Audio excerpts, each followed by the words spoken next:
to the classiest place on earth. How the fuck are you doing? Brr, that fan hit my armpit. I'm sweating. It is so hot. Good good morning. My throat hurts. Man, there's nothing to do about it though. What the fuck are you gonna do? Good morning, and I hope you're doing well. I forgot to clean my bong, so I apologize. But look how clean she is now. Beautiful. You call him bish bish. You use a bish. Use all bishes. I'm a bish too. It's cool. I own it. We're taking it back. Take care of your throat. I know that. I mean, I'm doing everything I can. I just don't know what else to do for it. It just wears out. Like, Vex was asking me yesterday after stream, and I was like, in the morning, it's bad. And then, I drink some hot coffee and it gets better. And then I start streaming and it's fine. And then by the time stream is over, like, it's on fire. My throat just is like needles. And every night, good morning, Kendo. Every night for like the past week, for some reason, I wake up in the middle of the night with like an uncontrollable cough. Like unproductive. It's just like, you know how you have like an itch in your throat and you can't go back to sleep. So then I have to like prop all my pillows up and basically sleep upright. We're loving it. It's fine. I'm just bitching. It just sucks. I'm fighting something. Something. I'm just gonna kill it. We're killing it. I just can't succumb to it. Fuck that shit. I went out once last week. How do I get sick going out once? I can't imagine all that weed smoking is helping. It's odd, but it actually like soothes my throat. I don't know. I thought the same. Like dry air, dry, hot, heated air, but it actually like feels better. I think it's because the heat decreases the swelling. Because the pain is just because it's swollen. Like, it only hurts if I swallow, It's still like a lump. Yuck.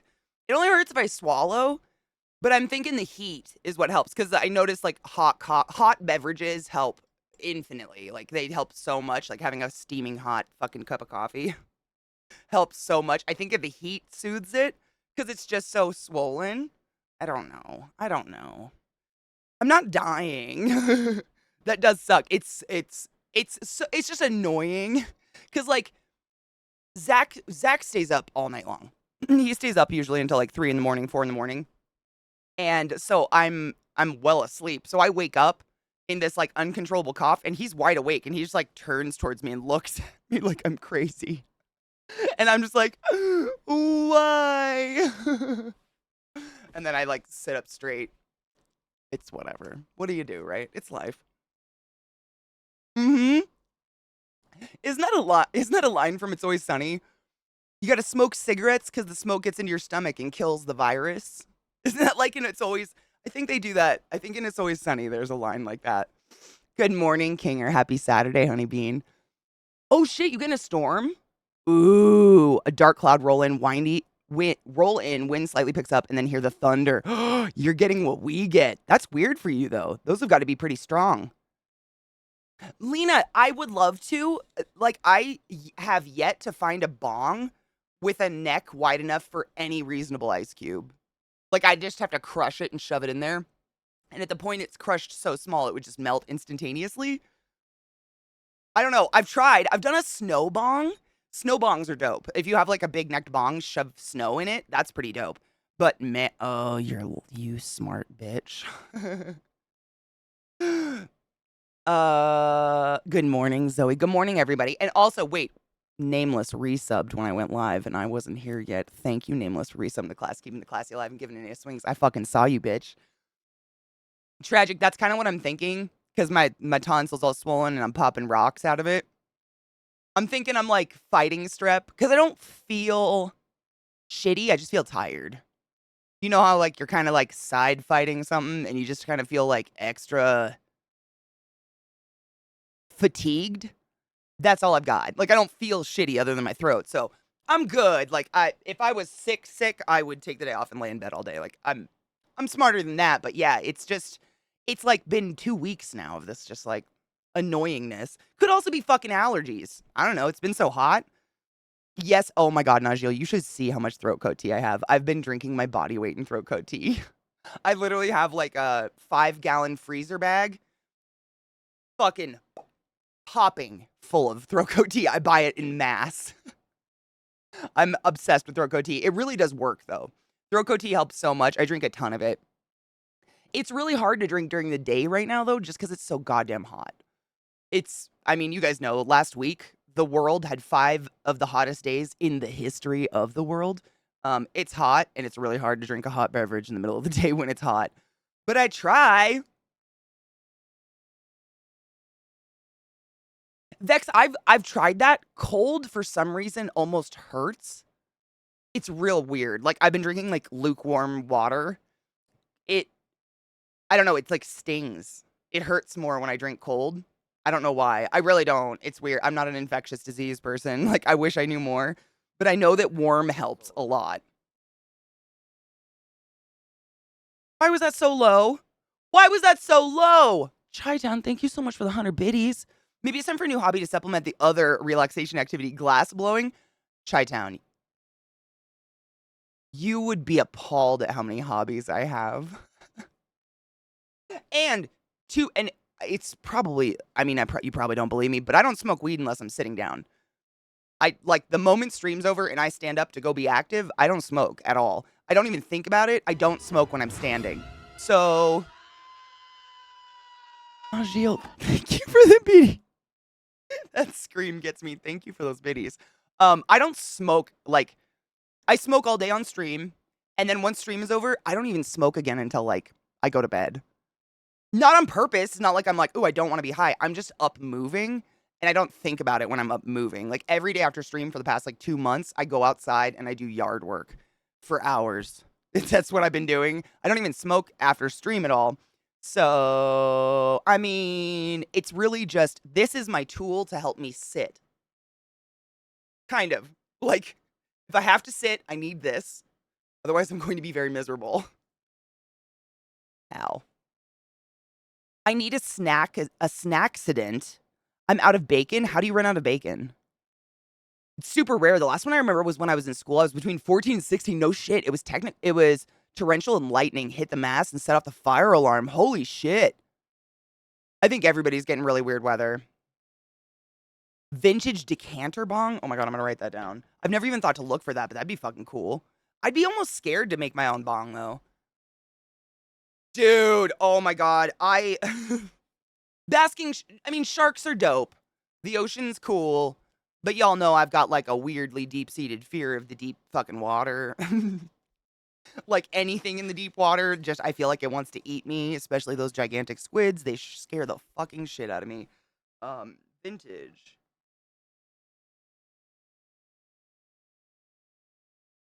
Got it. Show us your hobbies. Seriously, I have so many hobbies. Like, I don't wait for other people to fill my free time. I fill every second of my free time. I hate being bored. I can't take it.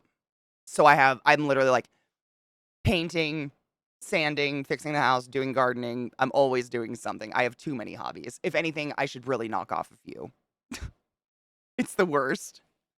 Oh, tons of incomplete. Well, incomplete, yeah. It's because I usually have like 4 or 5 projects going at a time because most of the things I want to do require insane amounts of waiting time or drying periods, like refinishing a desk or caulking your sink or, repainting your house or whatever. So, I sand the desk and I seal it and then I have to wait 2 hours. What am I going to do for 2 hours? Go to project number 2. Do the same. Project number 3, do the same. Project number 4. By the time I'm done with project number 5, project number 1 has dried and I can complete the cycle. And I do this all day. It's psychotic. Good morning, Taco. How are you, love? Ooh, 3 mini. Are you getting lightning too? Human centipede's fucking crazy.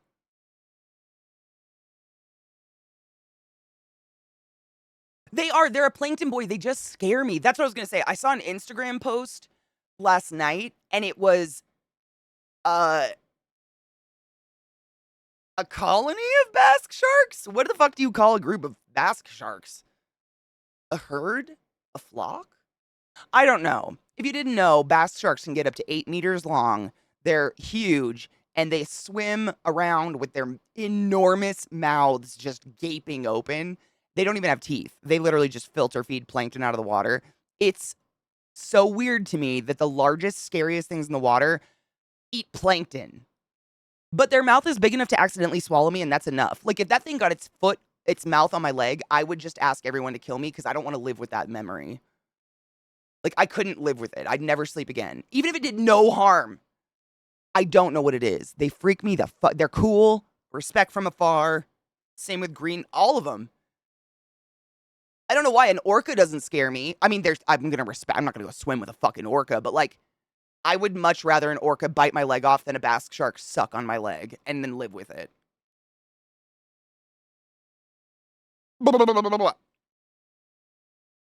Oh, Vex, did you get slammed? What is it? Hold on, I'll permit you. I can give you permise. I got you, boo. I don't have my permit button anymore, but I can do it. I got you, boo. Did it work? What am I arting? Oh, everything. Currently, what I'm working on, my desk, still working on the desk. The desk, literally, it's just like sealing it, waiting a day, literally 24-hour periods of sealing. That table, slowly working on it. I've been kind of fixing the house. Like, our house is relatively old, and it's small, and it's, like, as the house has settled, no one that's ever lived here has kind of, like, fixed up what happens when a house settles.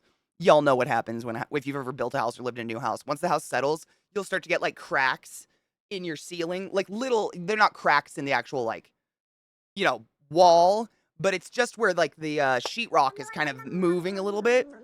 So I've been going around caulking and, just, like, fixing stuff, shampooing carpets. I'm painting a mural in my hallway. Gardening. Gardening is my big thing right now. Like, our yard was nothing. Like, I've shown you guys pictures. It was literally a forest of weeds that grow taller than me. And throughout the past 3 years, Zach and I have slowly tried eliminating the weeds, planting grass, getting something in there that's not these weeds. Because basically the weeds are so tall that nothing could grow underneath them. So their shade would block out any sort of like low growing plants. So we had no root structure in our yard. So it's just mud. So, but it's clay. I feel like I'm just bitching, but it's so like, I feel like I get nowhere every day. I go out there and I work in my yard for hours every fucking day. And there's like no progress because it takes so fucking long just to dig in it because it's clay. And I swear to God, once I start going, rocks every fucking time. I'm like, yeah, the shovel fine. Dink! Rock every fucking time. And I'm just like, and then like I have a good sweet 2 hours after stream where I can garden before mosquitoes start eating me alive. And then right around like 6 p.m., all of a sudden I start hearing and I got to run inside. Like I'm done. I can't, they'll eat me alive. Like yesterday I caught 5 on one leg. It's just insane. But I feel like I get nowhere because it's so hard to dig through. If it's wet, it's heavy because it's clay. And if it's dry, it's literally like digging through a piece of hardened pottery. Like you literally have to take like an axe and axe your ground to break it up. It's insane. But my arms are feeling fucking swole. So that's that. Oh, shut up. Mr. Brightside, what? Nah, what up, Swanky? How are you, love? Good morning. Thank you, Kendo. It's like, when I was a kid, I used to all the time be like, Mom, I'm bored. Because, super ADHD kid and no one to entertain me. And I was like, Mom, I'm bored. I'm bored. And she would say to me every single time, only boring people get bored. And that fucked me up so hard. So, like, my existential, like, goal in life is to never be bored. Because how dare I be boring?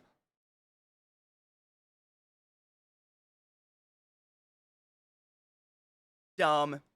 Weave! How did I not? Are those so low today? What the fuck? Thank you so much for summoning the class, keeping the classy alive, giving a fucking anus swings. That's a long fucking time, and I appreciate you. Go forth and be consensual in all the ways. 3 years? Life is too short. Life is just going. It's just already gone.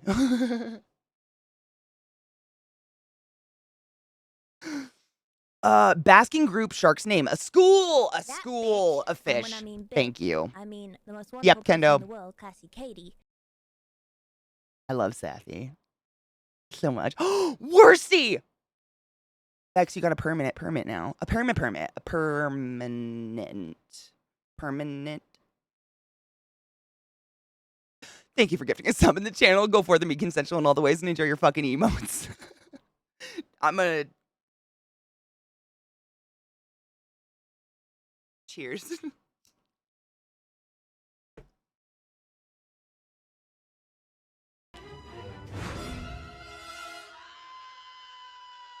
Oh, Shield, thank you for those biddies. Dude, it's exactly like Georgia Clay. No shit. The only difference is it's not red. That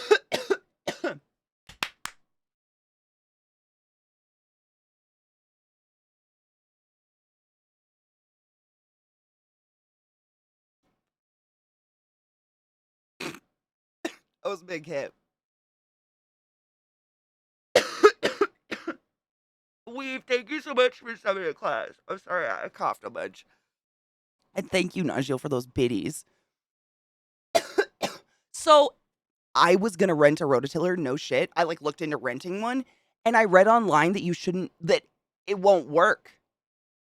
Like, I was literally Googling like Colorado landscaping ideas or something like that, and they said rototillers won't work because what'll happen is the rototiller will start to till up the dirt, but the dirt doesn't, how do I describe it? It comes apart in giant rocks because it's clay. So when the sun bakes it, it turns into rocks. And so when you rototill, you'll end up throwing rocks of clay at your house. Like rocks of hardened sun-baked clay at your house. Like, that's what they said. If your yard is hardened clay, you can't. Like, it won't work to do that, and it's pointless. What the fuck? So I'm not kidding you. I've been hand rototilling my yard. I should have guns. I should have a gun by now. What's this? Oh, that jiggles less. That's nice. I should have a gun is all I'm saying. But I know my mom has a rototiller and she loves it, but I don't, like, that's what everybody says. That and there's rocks. Like, the ground is littered with stones. And so it said the rototiller will literally, like, fling them because the dirt doesn't break up into small pieces. It comes off, like, literally, you can go out in my yard and just, like, pull off a chunk of the top layer of my yard, and it's like a plate. It's like a clay plate. With your hands, you can just, like, and a whole top layer will come off as a hardened piece of baked clay. And so I sit out there with a exact sledgehammer, literally sledgehamming the ground. Sledgehamming? Is that even a word?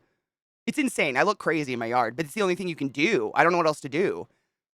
It's just been not tended to for so long. It's just baked. I don't know. It's really hard. My lady kowtows your bong rips. Oh, give her love for me. That was a big one. To be fair, I'm very sweaty. When you do activities, you're using more than the gun show. Hence why core workouts are important. My core, dude. Like, I never had a house where I got to actually garden my yard before. Like, I've rented homes before, but you're never allowed to, like, change the landscape or anything. So I've never really done work like this. But the amount of, like, whole core body, like, you know that gym machine where you grab the thing and you do this? I don't know what it's called, but it works these muscles. That's all I do for 4 hours a day with a fucking shovel. But it's like taking all of my puny upper body weight and slamming it into the ground as hard as possible with a very nice spade and watching it go in that far. Can you even encompass the fury in my soul when that happened? I'm 6 feet tall. I've got a reasonable amount of body weight behind me, and the ground is so ping, and it's just clay. It's crazy. I've never lived anywhere where the dirt's this shitty. That's what I've been doing, Vex, seriously. So what I read online is that what people do is find a part of your yard that's not exposed to sun constantly, so it's not like the baked hard shit, and start to loosen up the dirt. And what you do is you throw that dirt on top of the baked dirt, and it helps moisturize the baked dirt, and then you can shovel it. It's very weird. So basically, I like rotate dirt around my yard, as well as I've been adding mulch, topsoil, and bark. I guess it's called mulch, but it's specifically just like redwood bark, and it's supposed to be really good for pest control. It deters mice and shit like that. Cedar. I think it's cedar. it's like shredded cedar essentially, but I've been like slowly just hand tilling that into my yard to try to help it maintain a moisture gradient. Because my yard, if you've ever seen like pictures of a desolate desert that's cracking down the middle, that's literally what my yard does. Because it's just clay, it just like splits. It's weird. Zach literally comes out after work every day and just looks at me and he's like, wouldn't it be easier not to just move dirt around the yard all day? And I'm like, don't look at me. Don't talk to me right now. He's not like every time now what he does, if he comments on anything, I'm like, would you like to help? Oh no, I was just saying, uh-huh. Because by that time mosquitoes are eating me alive and I want to die. That's what I'm saying. It bounces off, and if it gets anything, it's gonna fling a chunk this big at your house and break a window or something like that. It's crazy. I mean, I can't like it's a joke. I'll take a video. Tonight I'll try. If we don't get a thunderstorm, I'll try to just take a nice short video of what it's like to sling my entire body weight into my yard. It's fucking nauseating. It's so like maddening. Like I'll be like, okay, it's time for a break. I need to drink water. You know, go to slam your shovel into the ground to leave it, and it just goes ping and flies away. But it's a combination of, you know, sun-baked clay for years and years. No one was doing anything with the yard. And then no roots. There's no plants, no root structure. And I think root structure obviously keeps moisture and shit like that. So it's just barren. But it's getting there. Like my clover is growing really, really well. I've got buckwheat in the yard. I've got like a biodiverse, you know, ground cover pack. It's not grass.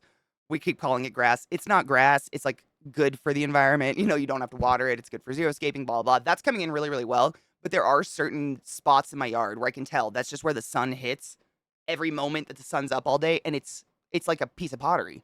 It's fucking rock hard. Dirt nutrients, exactly. There's no, I mean, well, that's this killer vex. So what I've been doing is we have like the way our backyard is. If you exited my back door, there's like a 20-foot cement slab patio coming off the house. Basically, it's part of the foundation. And then from there, it's all dirt. And then I don't know who did, like previous owners, not Scott, previous owners before that. Like 20 feet from my back door is a random cement slab that's like 10 by 10. And it has initials carved into it, but it's cracked. Like you can tell that they just poured cement onto this clay shit because where the clay has moved and shit under it, it's cracked, like this whole cement thing. But it's big enough. I mean, it's huge. We put a fire pit on it and put chairs and stuff. So what I've been doing is digging, because I'm an idiot. I didn't know about clay before I started, but of course I started this plan, so I must complete this plan. I started digging a walkway from that cement slab at our house, like an L to the other cement slab. So it'd be like a cute little walkway, line it with plants, whatever. Oh, it'll be super easy. I've dug tree holes. I can dig a 6-inch trench. Idiot. But I did. I said I'm gonna do it, so now I have to do it. So that's what I've been working on every fucking day, and it's maddening. Maddening.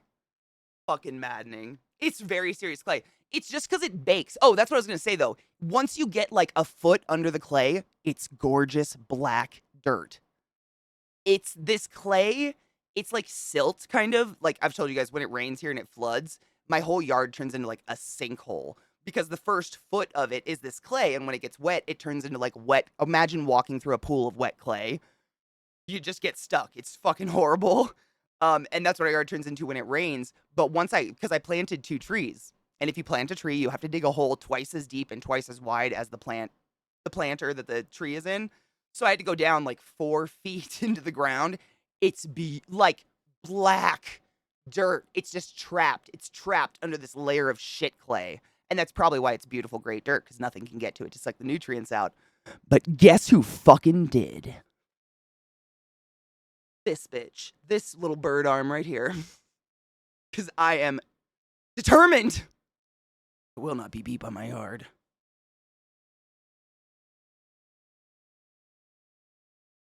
What we have here is a failure to communicate.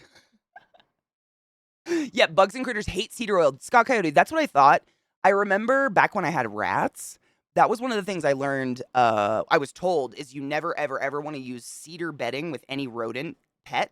because if they eat it, they just fucking die. Like cedar oil apparently is super. I don't even know why they offer cedar bedding. Like, why does cedar bedding exist for animals if it kills them? I don't know, but it's definitely there. But yeah, we got like it's cheap, like shredded cedar mulch, and I lined our whole house with it, and then I've just slowly been tilling it into the dirt slowly. But fuck, dude. That's probably another reason I'm really tired, honestly. Like, I'm fighting this, and then I do that every day. And it just doesn't look like I'm doing anything. That's what drives me crazy. I've done so much. And every time I go out there, like, I went out and looked this morning, I'm like, did I do anything yesterday? I spent like 3 hours yesterday aligning the brick. Like, right now, I have the walkway, I have the trench dug. Like, I dug the walkway. I even dug like a walkway and then a step down into the other cement thing. Like, why would I do this? I don't know. I'm fucking ill. And then I've been lining it with like retaining wall pavers, kind of. I think that's what they're called.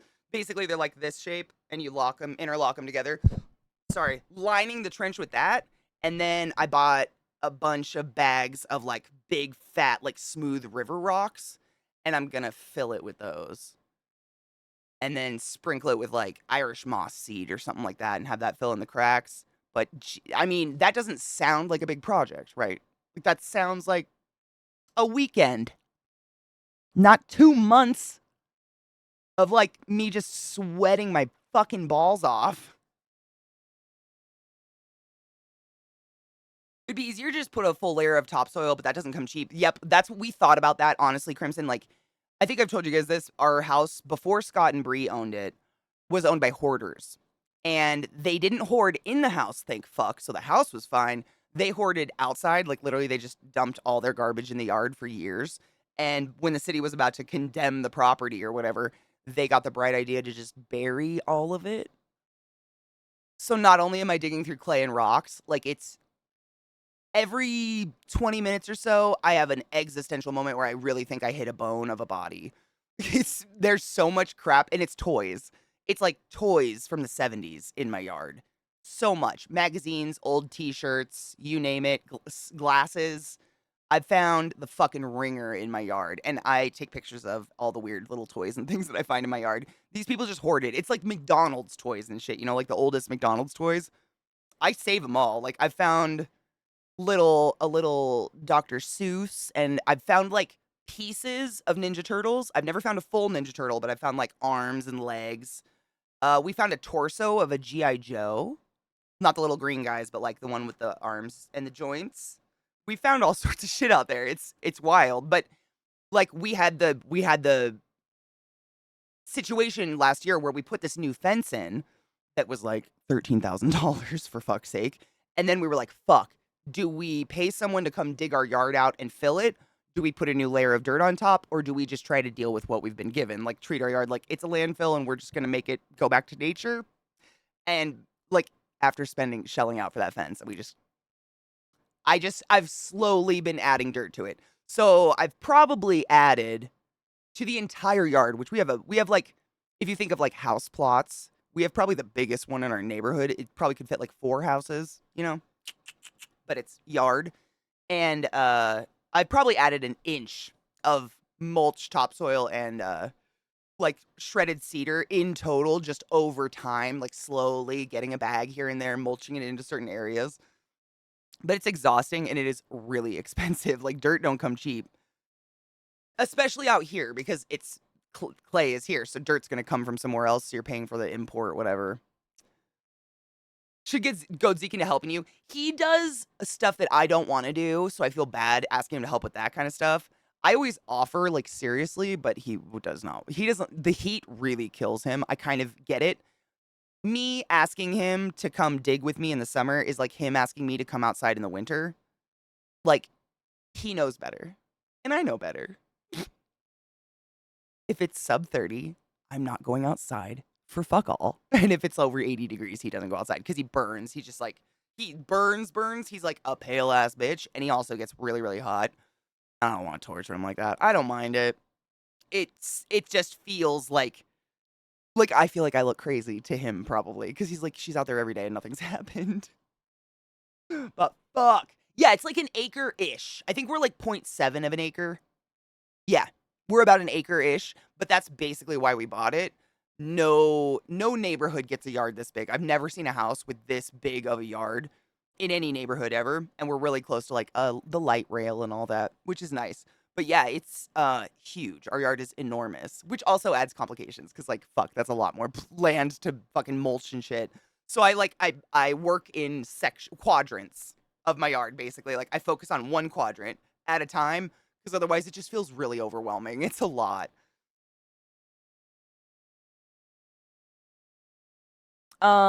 Should that area be natural prairie grass or be too high? We're too high. Yeah, we get like I think honestly where our house is very specifically, we are literally just too high for the prairie. We're on kind of a hill, like outside of Denver. Like from my house, I can look kind of down into Denver. We're kind of on a weird upwards of it, but we are where we are. It's more like God. I sit outside with my phone and I do that Google identification thing with the photo thing all the time. I love identifying weird plants in my yard. I've never lived in a desert area before, or like high desert, I guess what this is called. And we have the coolest like succulents just are natural here. And that's really cool to me. If you don't know what a succulent is, they're like cactuses without prickles. But we've got a few different species of those that grow in the yard that are really cool. They almost look like jade. They've got like a red branch and then like round green, succulent leaves up them.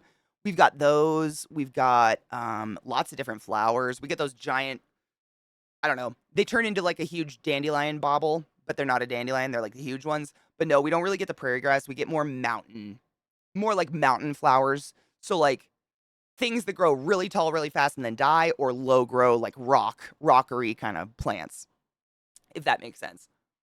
But I didn't spend money on a gym membership, dude. Kendo, I did that for a while. I tried when I first moved to Baltimore because I had lived in Washington for like 9 years for college. I was used to that weather, and when I moved to Baltimore, I didn't know how people ran. Like that humidity when I first moved there, trying to breathe in it was wild. Like just trying to run. I remember I would run like a quarter mile and literally have to stop and I'd be like like sucking air. And so I got a gym membership and I wanted to go fucking insane. I hated it so much. It was literally a game of like stay out of the view of someone who's going to come up to talk to you. And I'm not a vain I don't consider myself that vain of a person. I'm not like neurotic to the point where I'm like, everybody wants me. Everybody wants to fuck me. But I swear to fuck, almost every day I would get hit on at the gym. That is not the place. And it was the weirdest ways. Like, someone would come lean against my squat rack. Dude, your squat form is sick. This is not the time! Not the time!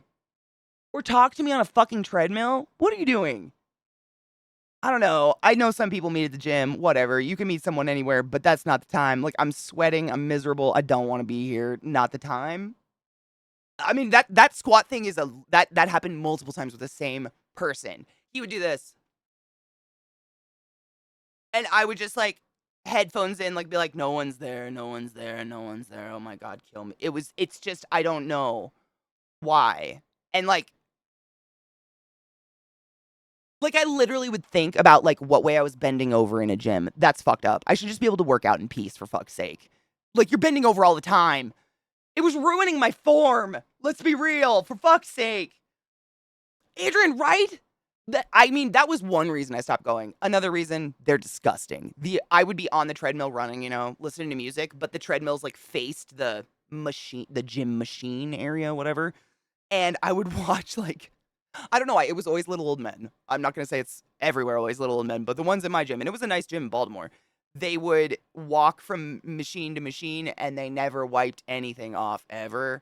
If anything, they'd like wipe their sweaty face off with their towel and then put it on the arm of the machine. And I would just watch them do this in circles and be like, "Ho, ho." I just cannot. Like, that's equivalent to just pissing all over machines. Your sweat? Are you kidding me?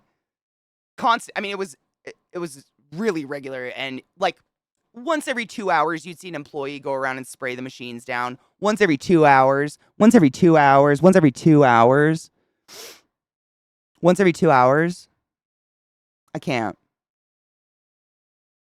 I can't with the gyms. I'd much rather sweat the fuck out in my yard.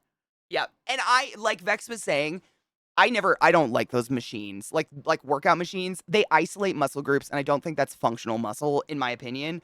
Whereas going outside and beating your fucking back into clay with a shovel, that is torso, upper body. Like my core like shakes when I'm done. My stomach is like, it's full body. It's actual real muscle that's gonna work somewhere. It's not like, oh, I can do this really well. Look, I can do it with all the weight. Can you lift this though? No. Like I don't sure. I don't know why machines. I think machines are there to remove liability, right? I think workout machines literally were invented and put into gyms to remove the liability of like barbells and stuff because it has all the instructions and shit on it. And so like if you don't follow the instructions and you hurt yourself, they're not liable. I honestly think I listened to a documentary about it or something like that. This song is great for the for the story though. Gorg, right? I mean, that's the thing. Like I was taught, I guess, that you carry around a towel to spray and wipe the machine down, not to wipe your face off and set on said machine. I don't know. I don't know. Maybe it's like an aged thing that they don't believe in disease or something, or they don't care because they were so fucked. I mean, these were like a little old men, like which is fine. I don't care. I'll work out with anybody, but like I don't care what age you are, what your genitals look like, or what your outward performing gender is. You fucking filthy. That's gross. Nasty. Jade, shut the fuck up. Wait, like every time? Have you seen the lady that deadlifts and pisses herself the entire time all over the floor and equipment?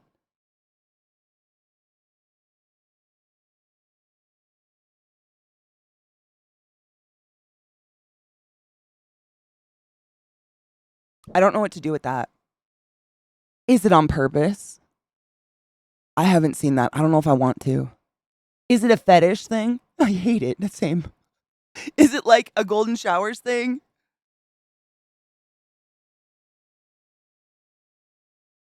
I don't know. That's ow. For starters, wear a diaper? I know. What are the gym employees doing? Filming it? Right, exactly, Adrian. To each their own. But Jesus Christ, maybe not at the behest of others. You can still make use of that kind of exercise, Katie. I do. Oops. Sorry, I'm stretching my back. I do some weights to try to keep muscle supporting me, but I obviously don't to the repetition shit. Yeah, insane weight option. I do low weights, high repetition. Everything I've ever read, medical stuff including, says that is the best way to go. Like it'll take longer, but you'll build muscle mass. Like there's no such thing as toning. We all believed in toning at one point, but like toning, that's not real. Like you're gonna build muscle or not, but you don't have to.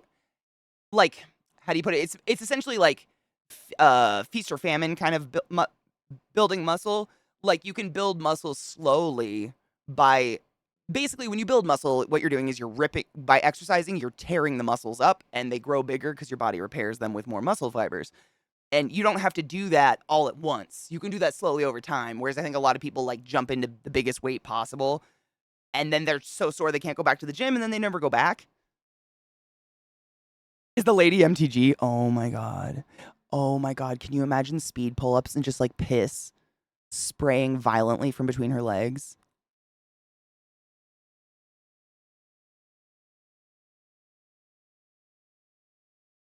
That bitch, and when I mean bitch, I mean the most wonderful person in the world, ClassyKatie.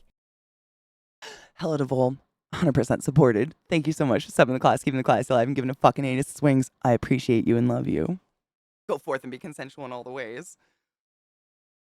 Are those considered dead squirts? Jesus fucking Christ. They are now.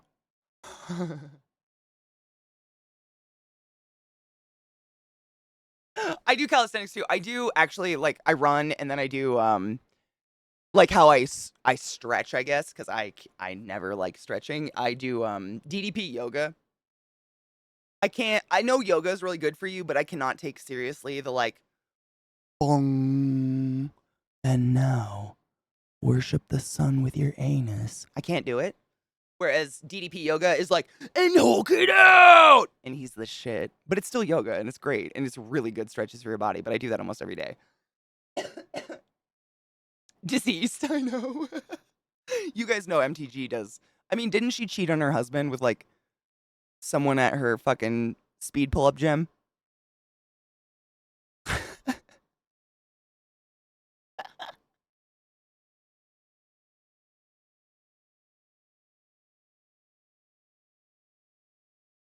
I know, MTG is one of those people where you're like, it couldn't get worse, right?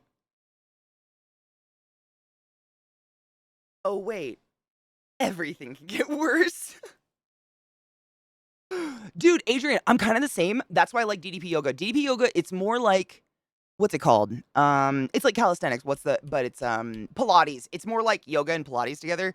You're never sitting in a strange, odd hold for more than a couple seconds. He has you moving a lot. And like, for instance, the best example I can give is the way that DDP yoga has you do a push-up. A normal, workout would be like do 10 push-ups. DDP has you do one 30-second push-up. So you're kind of like doing a plank and the worst push-up of your life all at the same time. Does that make sense? It's great. I really like it because I'm the same. I don't like to sit still, but I know it's good to stretch. I know I need that kind of stuff. But yeah, those push-ups, man. Oh, sucking ass. Those are the worst. But yeah, I've been doing it literally since I was in college. Like, since I was 20. But I procured it illegally online. But you can buy his program. He's really cool. There's documentaries about him. He actually designed this DDP Diamond Dallas Page yoga program for people who have injuries because he himself had to quit wrestling because of his injuries. And now he can do like handstands for 20 minutes. It's crazy. But he has a few documentaries out there where he goes out and personally helps people who have previous injuries, either by being in the military or he helps Jake the Snake turn his life around. Like, I'm not saying it's going to work that way for everybody, but he's a pretty dope dude as far as I know. Endurance push-up. Yeah. They're terrible. Like, sweat just drips off of me. It's crazy. Bang! I know. I think Hulk it out. Anytime anyone mentions DDP, Hulk it out! It's my favorite one. It's one of the best stretches ever. Heart rate taking a nap, me too. I'm the same. My heart rate, the moment I'm sitting still, my heart rate slows down and I start to get really cold. Cheers. Also, good morning, Knives.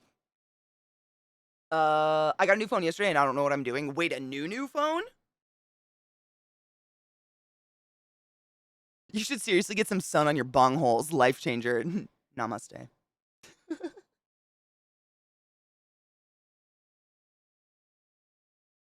Please don't sun your anus. Or at least use sunscreen. Yo, Adrian, dude, you're gonna love it. He's funny. Like, and that's the other thing. I like that he's funny and like all the moves in his program are like wrestling terms because, Sun Warrior 92 just doesn't quite get me. You know? Jake was a real mess. He's a lot better now. I'm down like 15 pounds. Dude, nice. On purpose, I'm hoping. Otherwise, not congratulations. I don't want to congratulate if you're like sick. My God, Katie. Adrian, what I've like, I hate working out. Like the concept of it. So, what I would advise is find something you just like to do that just happens to work you out. As opposed to just like working out. Because that's lame, in my opinion. Oh, no shit. I can do squats for days. Upper body stuff, though, I've always been terrible at. My upper body is a bird. Like, I'm just... I watched a show on fucking Birds of Paradise last night. What the fuck? I mean, I was aware of them. I was not aware that some of them spend 7 years of their life building a 2 meter tall stack of sticks for a millisecond fuck. Blood orgy! Yay! Blood orgy! Blood orgy! Yay! What a strange time to raid. Welcome, Burns Fast. How are you? Welcome, Raiders! How are you doing? My name is ClassyKatie, and it's wonderful to see you. Cheers.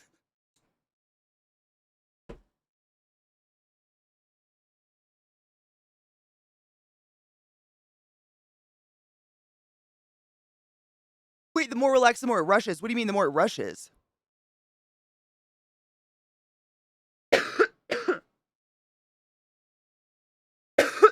Special. No. No, you didn't.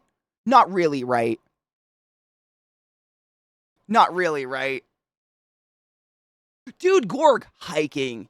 I mean, real hiking. Yes, 100%. I grab my camera and hike through nature for me too. I bring a camera and I have like this little, literally, it's like an antique.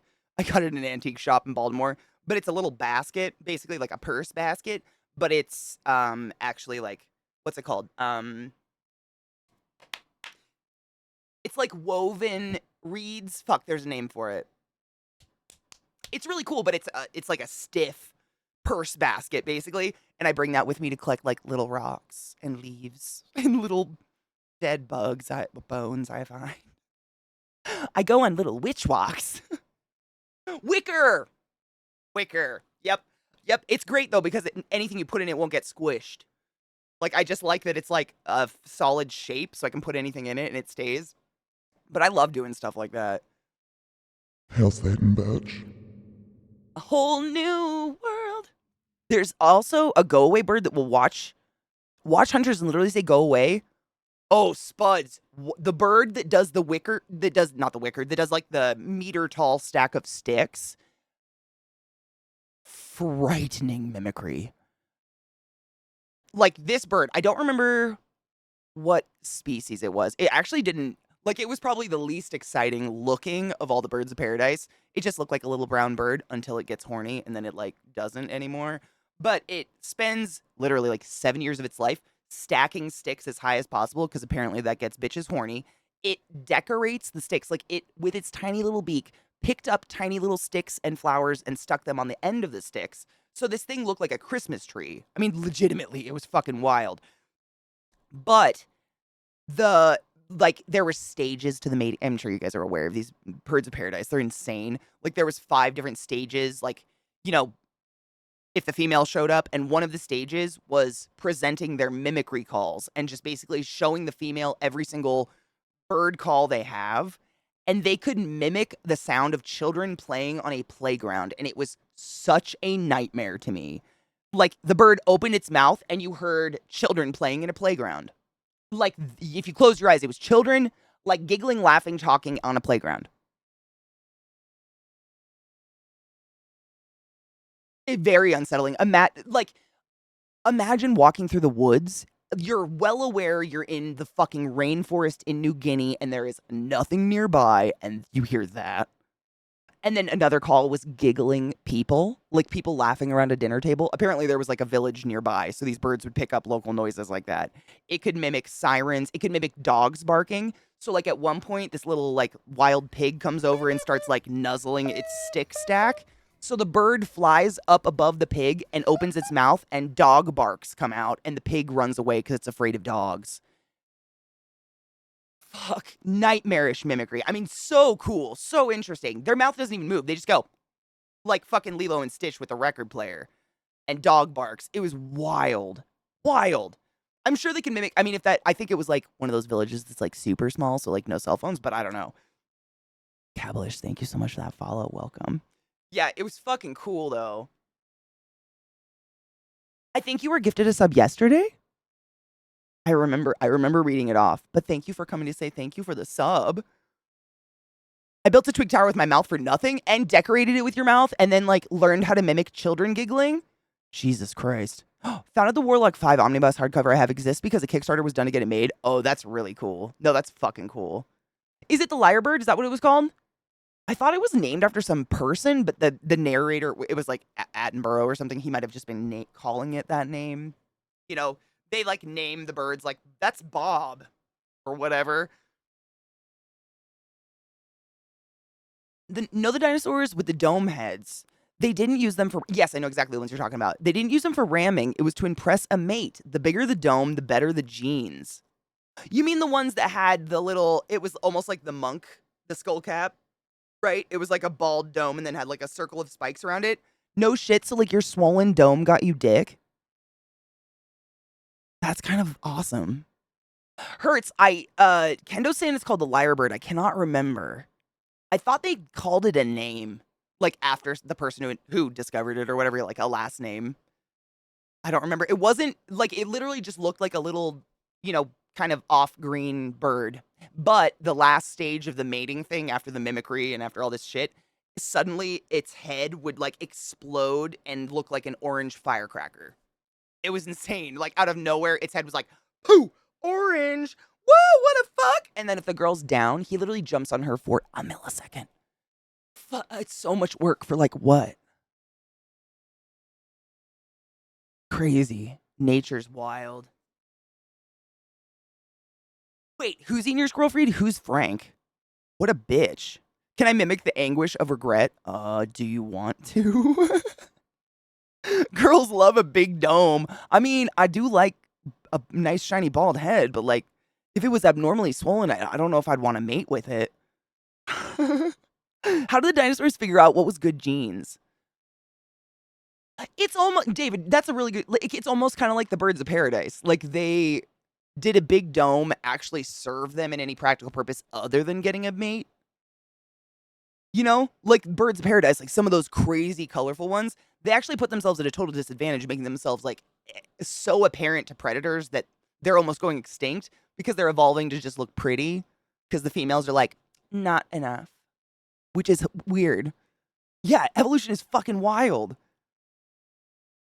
Big dome, good genes. Maybe big dome correlated to like fertility or something. Fuck if I know. Dinosaurs are wild. There's a few different birds that are great at imitating sounds. I've never heard one in person. I mean, I've heard parrots and stuff like that.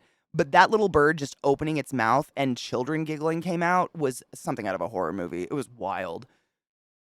But I've read that birds can, I mean, lots of birds out there can mimic on insane levels. Like how? They have like a dry cashew for a tongue. What's going on in there?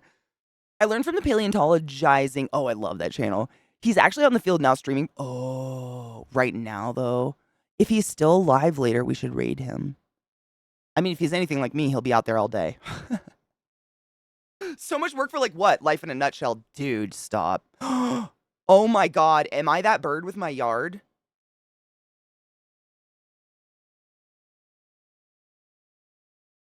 Am I resenting that bird because I'm somehow projecting my own hate towards my yard on... Oh my God. Introspection. That's a weird one. Dinos measuring skulls sounds like eugenics. That is eugenics. Wait, how do they measure things? Did they have thumbs? The bird? I mean, what does that sound like? They're just fuckboys. They are literally just fuckboys. That Tower of Sticks aim has nothing to do with anything.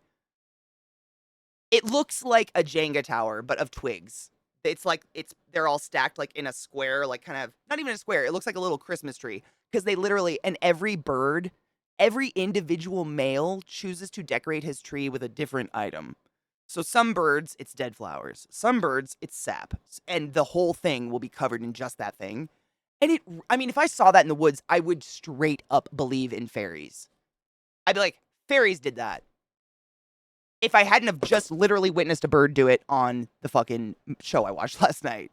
I watched it. It was crazy. Like, another case of humans imposing our intelligence on animals and being like, they can't be smart because they can't talk. They just mimic. And it's like, yeah, but do you build a tower with your mouth? I gotta grind up weed. And not the stinky weed. Because fuck that shit. Not again. Swanky. Oh my, did it. I did it. Hydrate, motherfuckers. We should actually take a break. I didn't even realize what fucking time it is. We got smacked. Oh, Adrian, how'd you get smacked? Fuck. Hold on. I give you permiso. Oops. They took away my permit button, so now I have to type it, so I'm a little slower, but I'll get there. Da, da, da. Did it? Oh, there we go.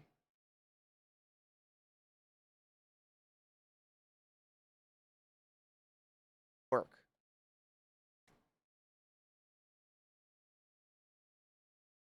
Did I get it? Yeah. It's cool. I mean, most of the time my mods beat me to it, but sometimes I get it. Oh. God, am I that bird with my yard? Self-realization right here. Am I resenting that bird because I'm somehow projecting my own hate towards my yard on... Oh my God. Yeah. Introspection. That's a weird one. Dinos measuring skulls sound... Yep. I too have spent 5 years on something that does nothing.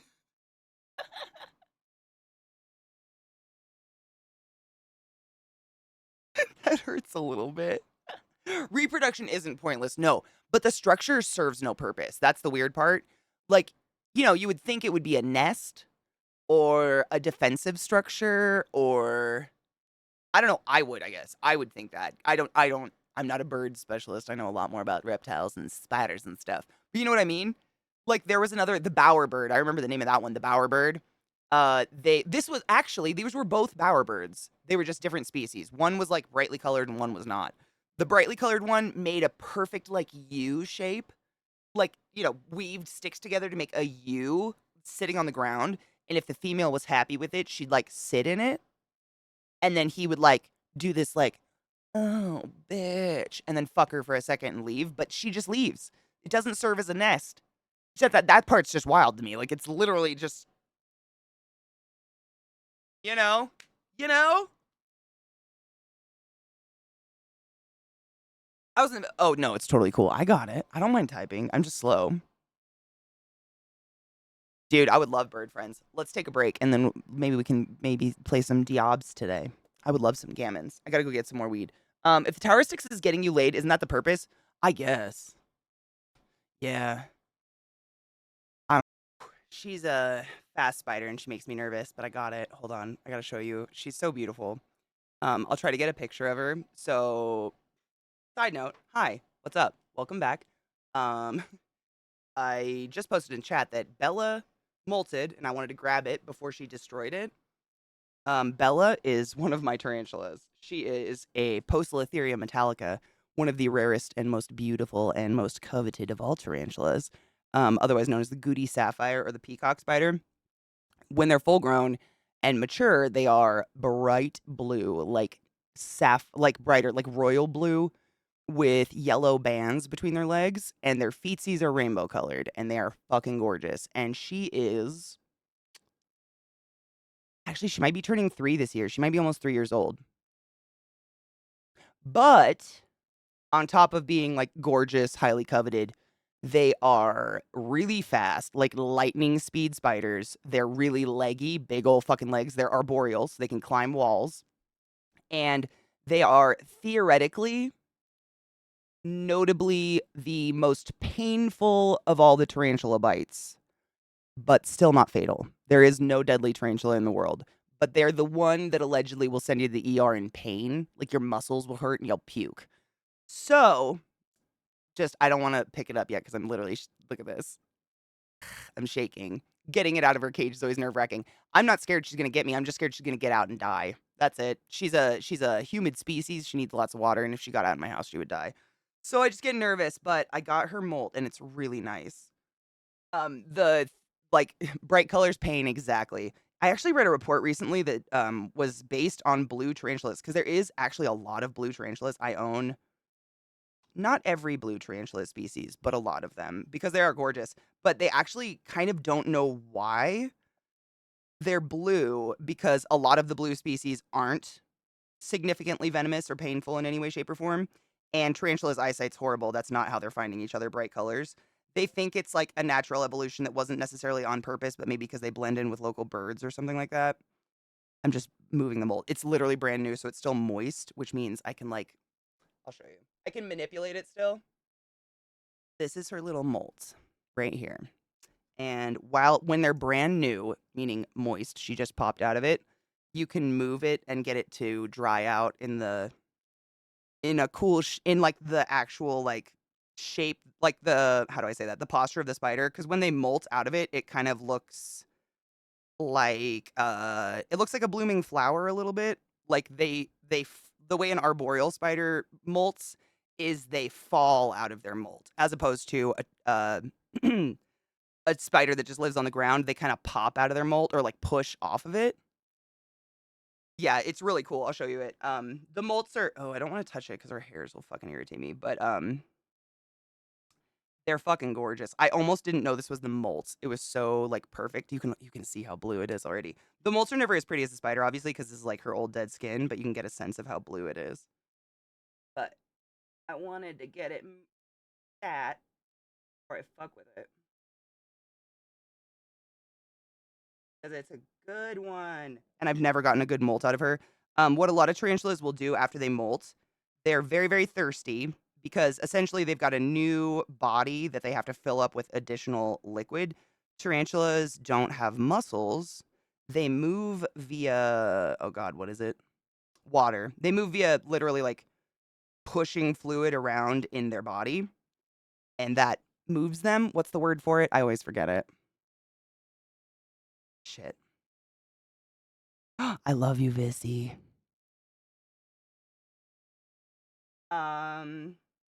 I might actually be able to tell if she's a female too, which is exciting and nerve-wracking at the same time.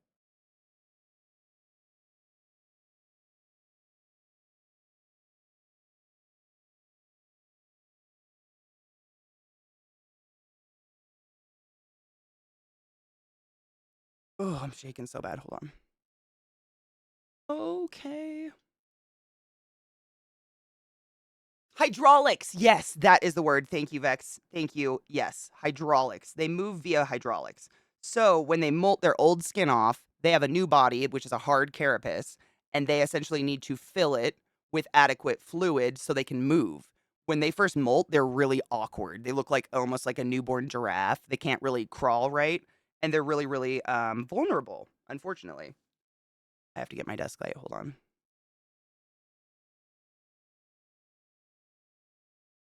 No, well, I mean, we might be able to feed a baby if you guys want to. This is one of my spiders just molted, and I wanted to get the molt before it got hardened.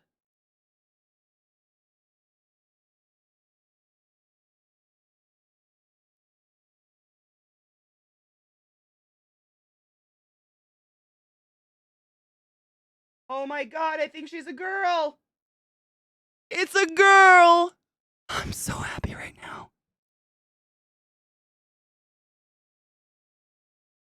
Is it really? Hold on.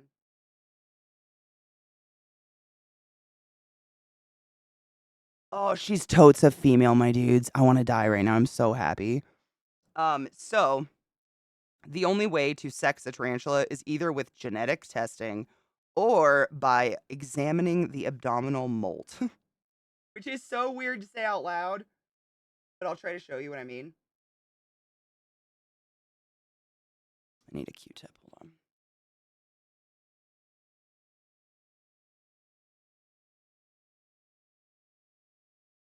Dude, knives, absolutely. I was gonna literally pop in right now. I just happened to notice this happened.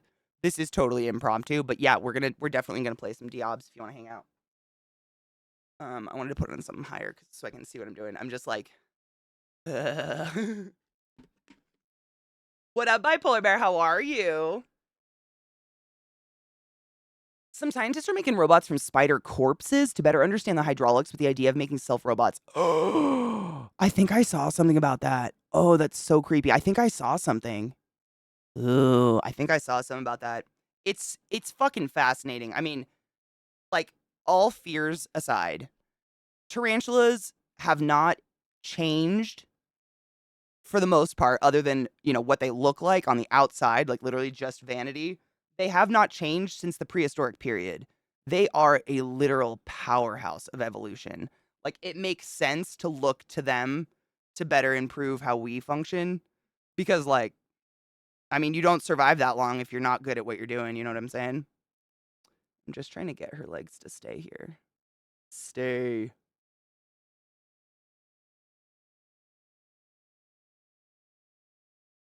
I just have to hold them for a second and then they'll stay there.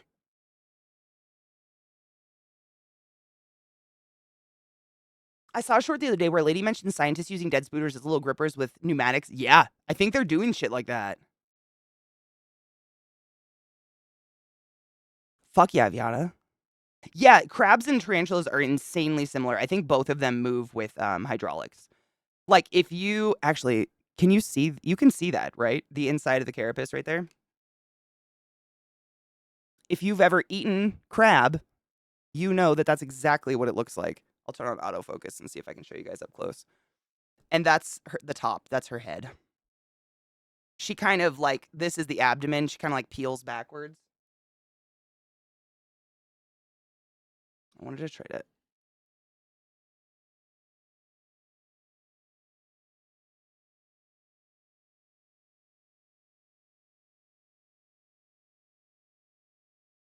Oh my God, she's totally a girl. I'm literally shitting my pants, my dudes. I'm so happy. So, I feel like it's really weird to like be me and then sit here and be super excited about a gender reveal because, you know, we all know our opinions on that. So I feel like I need to explain why specifically I am very excited that my tarantula is a female, I think. I'm pretty positive. Um tarantulas. Female tarantulas, specifically female Poecilotheria species, can live upwards of 15 to 20 years. A male tops out at about 5, and then they just die. They either fuck or die. Or, yeah, I mean, they fuck and die, or they just die.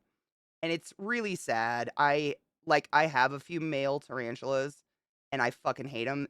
Once they molt out into being a mature male, meaning sexually mature, they stop eating, they stop functioning, they stop everything. They just get weird and wiry and really, really skinny. They eat way less frequently because they're literal. They like inherently in their like genetics know they're gonna die, so their body goes into like we must fuck mode. So if you've ever seen the news where they're like, it's the tarantula migration season, there's no such thing as tarantula migration. Tarantulas usually dig a hole in the ground and live in it their entire existence. They won't leave unless someone makes them leave. What's happening is a bunch of male tarantulas have sexually matured and they've reached that pinnacle in their like ingrained instinct that says it's time to fuck or die. And they're all out there trying to find something to fuck before they die. That's it. And they're really skinny and wiry and crazy looking because they stop eating and drinking. Like it's, I hate them. I just feel like I'm a bad caretaker because they stop eating. But then I'm like, oh, you're a boy. You're a fucking boy. See how leggy these guys are comparatively to a lot of my bigger tarantulas. Arboreal, lots of leg.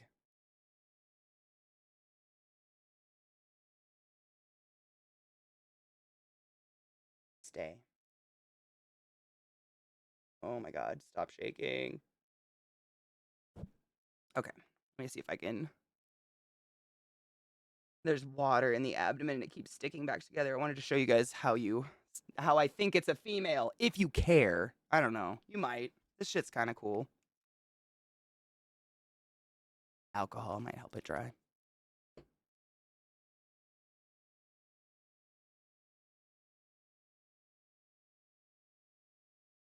I think she's totally a female. I'm very confident now and I feel very happy about this. So, Poecilotheria metallica, arboreal species from Brazil, I believe. No, India, excuse me, India. Goody sapphire.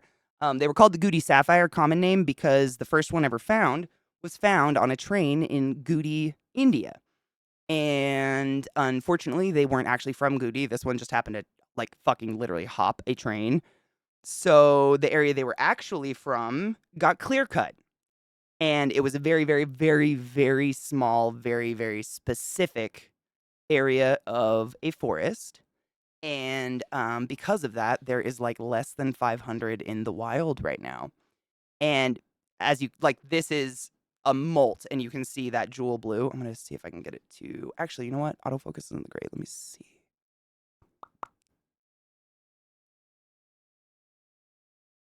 Mm, mm, tribute. There we go.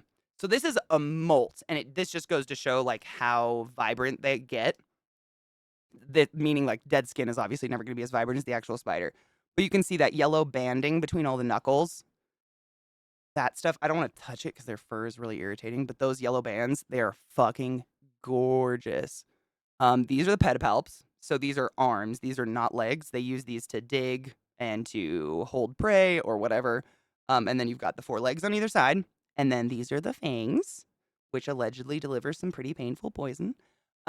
Or venom, excuse me. And then this is the abdomen, which I unfortunately tore. And I don't think my camera is gonna be able to pick it up, unfortunately. But in the abdomen, so you see the white patches, those are the book lungs. So I've told you guys about that before. Spiders, most invertebrates, breathe passively. They don't breathe with a mouth orifice in any way, shape, or form. Tarantulas breathe via literal, like, air gills that are under their abdomen on the bottom of their body, which is why tarantulas fucking hate water, and it's just why they naturally and notoriously always fill their goddamn their water bowls with dirt, because they know that if they were to get stuck in a body of water, they would just die. They can't hold their breath. You know what I'm saying? Which is another reason why I don't smoke around my tarantulas, because they can't fucking hold their breath. So that's the inside of the book lungs, and it's like white flaps. It literally looks like pages of paper, really, really, really fine pages of paper. But those are the book lungs.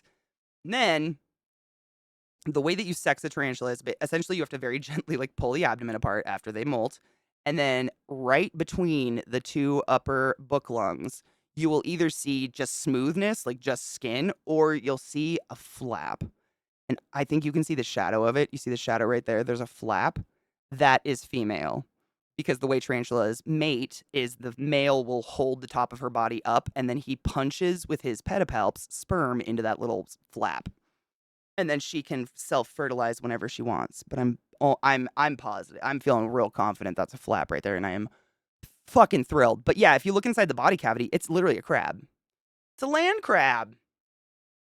Nope, no sense of smell. Their only like sense that is functional really in any way is their sense of feel. That's why tarantulas, one of the big differences between tarantulas and spiders is tarantulas are hairy as fuck. Spiders tend to have better eyesight, especially jumping spiders. This is one of the least furry of the species. I actually do own 2 of the furriest species, the Nicaraguan curly hairs. They're babies right now, but they are fucking hairy. These guys are a lot less hairy because they're arboreal. Also, these guys, because they are not from the Americas, they don't have a defense mechanism other than a threat pose or biting. Whereas if you are a tarantula from either South America or North America, you have the defense mechanism of kicking these hairs off of your body into the air and irritating the eyes and or throat of whatever's trying to eat you. These guys can't do that, which is why they have mildly more potent venom that apparently hurts real bad. But their hairs, kind of similar to like a bat's sonar, that's how they hear and see their world. So tarantulas don't spin a web like a circular web, and wait for bugs to get caught in it. Tarantulas coat their entire world in web, similar to like a funnel spider. And that way, if anything is in their world, they know instantly, but they sense it all by vibration. It's also why it's really hard for me sometimes when I'm streaming feeding the spiders to talk at the same time, because just my breath, they feel that and they don't like it. They hate wind. If you don't want spiders in your bedroom, get a fan. No spider will ever come near you if you have a high-powered fan blowing in your room.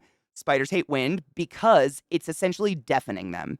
Imagine you are hunting and someone is screaming in your ears at the highest volume possible. That's what wind is to a tarantula. So that's why you'll always find them under a log, underground, or up in a tree, like in a hole in a tree or something like that. You'll never, like, tarantulas don't just chill unless they live in an area where it's not windy. They do not like air. No spider does. It makes them deaf. It takes away their only sense. Now, if you look at this is the cap. This is the top to this part. Like I said, they kind of like peel out like that. If you look, I don't know if my camera will pick it up, but you can actually see through where the eyes are. The eyes are right in the very middle, right there. And you see how it's like clear, like you can see light going through those holes. So the way tarantula's eyes are usually designed is they usually have two bigger eyes flanked on each side by three very microscopic eyes that give them somewhat of a peripheral vision. But if my camera was good enough, you would be able to see that they actually have hair all the fuck over those eyes. Like there's actually like this tiny little alfalfa sprout between them. That as well as just like they don't need their eyes because of the way they've evolved. They have horrible eyesight. Their eyes basically tell them whether it's day or night.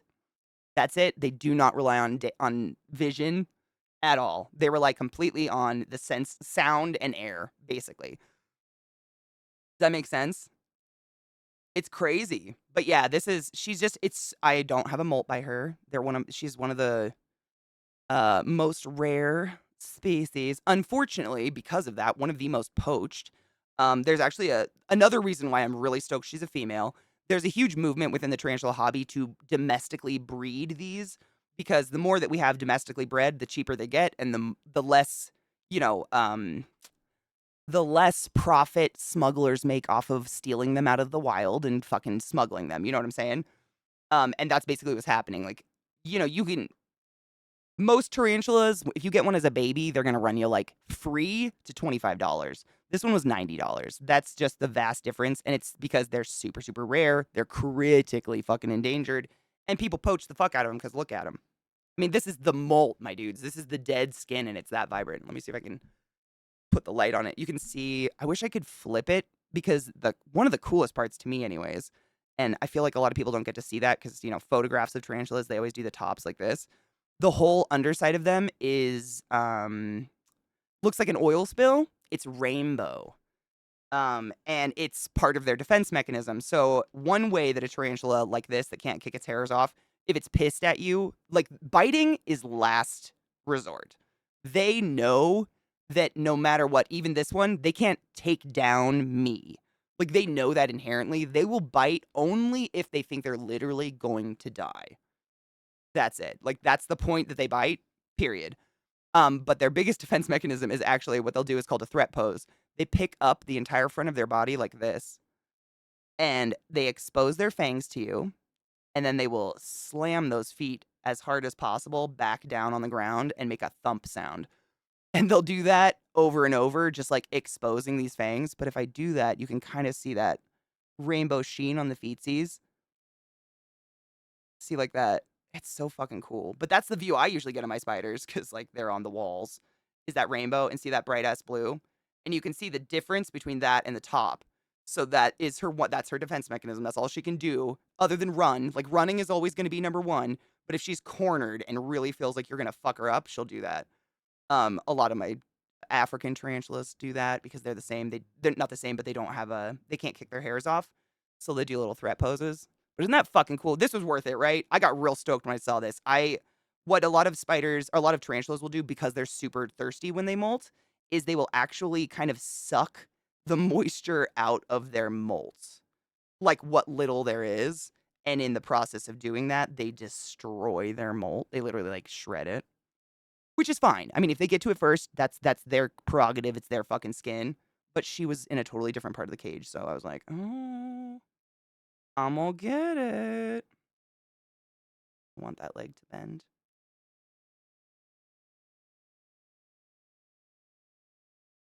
The hairs are so like Velcro-y. They keep sticking to my sticks. There we go. Someone asked if I was going to preserve it in resin. I have not successfully been able to preserve a tarantula in resin simply because of the hair. Resin is so thick and viscous and their hairs are so dense and fine, it doesn't sink below the hairs. So either the molt floats to the top of the resin, no matter what you do, even if you weigh, I've literally bought fishing weights to weigh them down. It either floats to the top or you just get so many bubbles stuck to all the hairs, like air bubbles, that you can't see the spider anymore. So until I perfect it with a shitty molt, I would never put a beautiful molt like this in resin because it's hard. I haven't figured it out. I'll probably mount this one. because that's a really nice cap too. A lot of the time the cap gets destroyed. And I love, like, actually down the abdomen as well. So, tarantulas have two body parts. They have their thorax, and then they have a big old booty. That's what that wrinkly little skin is. They have, like, a lightning bolt of white down the entire body. It's really cool. But yeah, that's my beauty. I don't think I can get it to focus anymore. I wish I could. She's gorgeous. Her name is literally Bella because she's pretty. She pretty. I love that blue though. But yeah, you don't want to touch the molts just the same as the spiders because even though she can't kick her hairs off, they will be irritating to your fingies. Like it feels kind of like touching one of those cactuses that are covered in little hairs. They just get stuck in your hands like tiny slivers. It won't kill you, but man, is it fucking irritating. So fucking cool. You can see into the fangs. Fucking sick. Very rare that you get a dope molt like this, especially out of an arboreal. Oh, I touched a Tootsie. I really wish I could get it to focus closer because you could see her feet. They're little kitty paws. Like, tarantula feet are one of the cutest things that exist in the whole world. They're fuzzy. Like, that's just like microscopic fuzzy hairs making a little foot. And there's two tiny little hooks, little tiny claws at the tip of each little footy.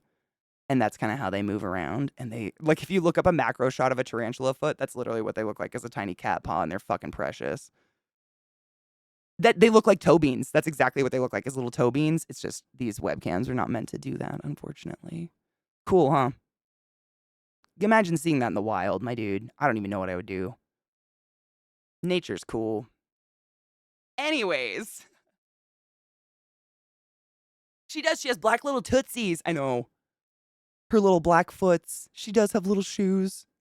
And they're white tipped. She's got like those old-fashioned school shoes. You can almost see the little hooks on that one.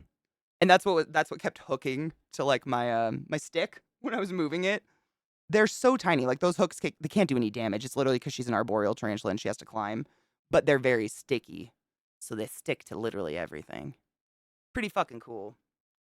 There's a lot of vibrant ones, man. I think I think she might be the most vibrant.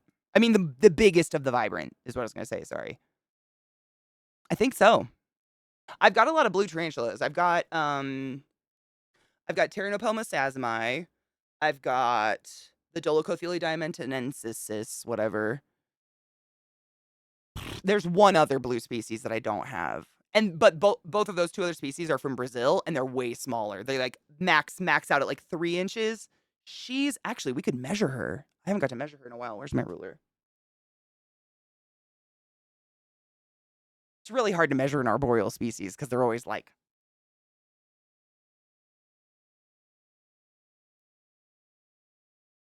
Yeah. Ah.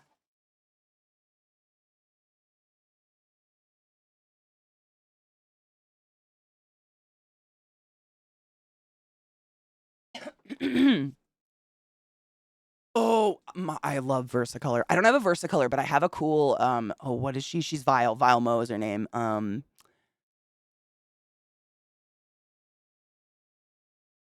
Avicularia purpurea, I think. The purple tree spider, I think. Holy fuck, what a Weber, though. I could show you her enclosure. It's insane. Like, she's almost due for a new one, to be honest. But she's another one that grew really, really slow. Like, I was actually very nervous about that spider for quite some time. I don't have a Seldonia. I only have one other spider that was more expensive than this one. The name just changed recently. Oh, fuck. What is your name?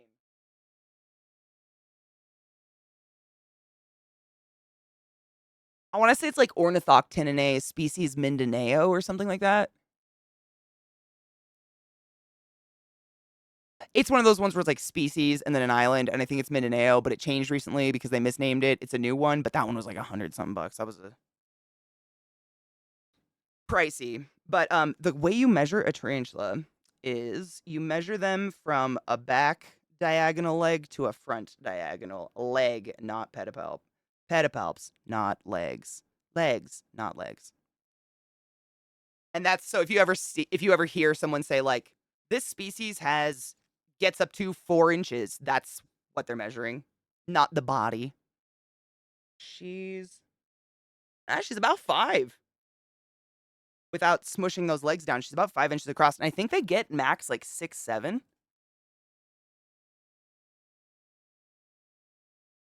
Nice. Kind of sick. Hi, babe. How are you, love? Hello, voodoo love. Do you put the top belly back on when you preserve them? How you preserve the molts? Yeah, this part, the cap? Yes. Yeah, usually what you do is you try your best to because I don't know if you can, probably not. The full abdomen is there, and the cap is actually attached. Like the full thing, it's one whole piece. What most people try to do is they try to, stretch out the abdomen before it gets stuck to itself, and then keep it open, and then you literally put like the head of a cotton bud in it, and then fold it back over. A lot of the times, the ass is the hardest part to keep, though. Like it's so hard to get the ass of a tarantula because it's just like wet tissue paper, it's really hard. But the cap, easily. Yeah, I just put cotton buds in there and then mount it on like paper or something. Not paper, what is that shit called? It's like that thick ass paper. Matting? We can call them flat punchers. And then she eats him, which honestly, I would too if he tried to punch my flaps. Really? Fuck that shit. Yeah, you literally have to keep the ass open. I was gonna say, this one's really good. The spinnerets are still on the back. Which is wild. That never happens. Like, this is a really good molt. And a cool thing about a good molt, it means healthy spider. Like, you don't always need to sit here and, dissect a molt of a spider to be like, ooh, good molt. I'm saying good molt. Good molt means your spider is well hydrated, well fed, is living healthily. Like, a spider that's dehydrated or not being cared for like it should, doesn't have the right environment, etc., will get stuck in its molt and then just die. Like, they literally don't have the physical strength to push out of it, and they just give up halfway and fucking die. I've never had it happen, but fuck is it sad. Cool. Yeah, that's the book lungs in there, the white parts. And that's her little skull cap. Sick! Sorry about the brief tarantula break, but that was a time-sensitive thing. And I'm glad y'all were cool with doing that for a minute. I love seeing through the eyes, because their eyes do molt as well. So it's not like holes in the skull cap. It looks like diamonds because it's just clear holes in the skull, and it looks like little rhinestones. Right? I think it's cool, Kendo, man. I mean, honestly, especially with a species like this, you are never going to get a view like this with a live spider without risking your hand. That's the coolest thing to me. Like, she's very shy, very skittish. I don't think I've ever got a good feeding of her on stream because she's just not into being out and about. She's very private. And so, I never get to see my spider if I didn't get this. I'd literally never see her. She's just, this is the coolest part. It's like, now I know how big you are. I know you're doing well. You didn't get stuck. Your molts really well. You're a lady, so you're not going to die anytime soon. I actually do have 2 mature mating. I have a mating couple right now. I'm just really nervous. I don't wanna. Oh my god. I don't know if I told you guys this though, but I did. We might have babies on the way. Long story short.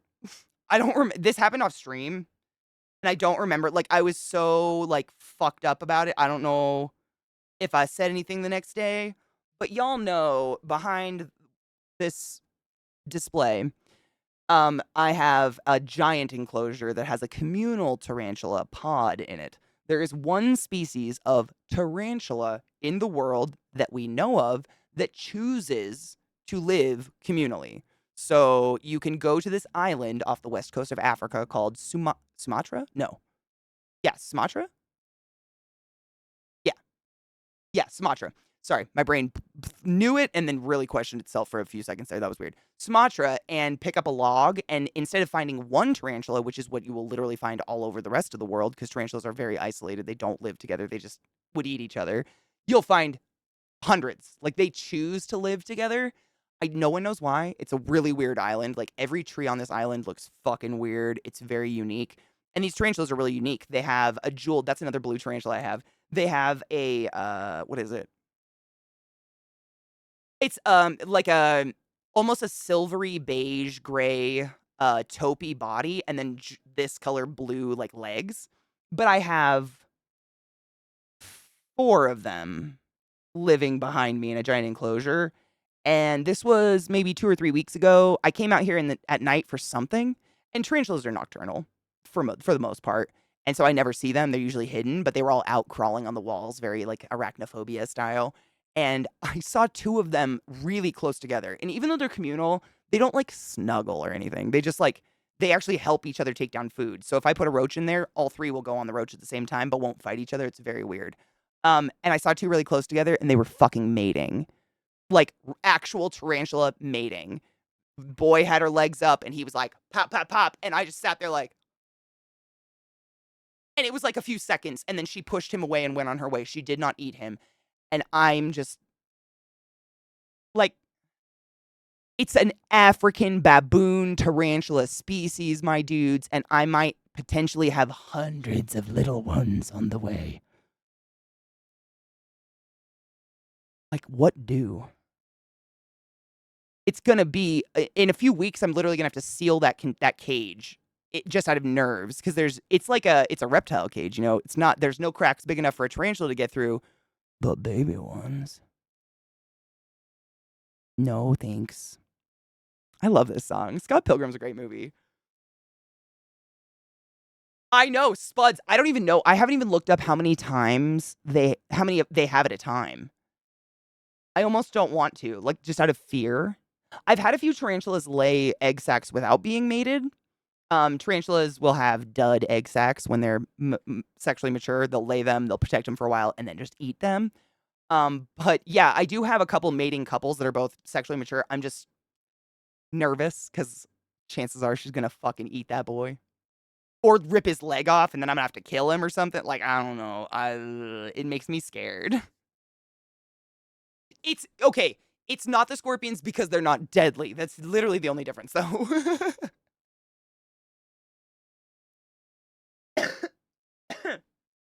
Ow.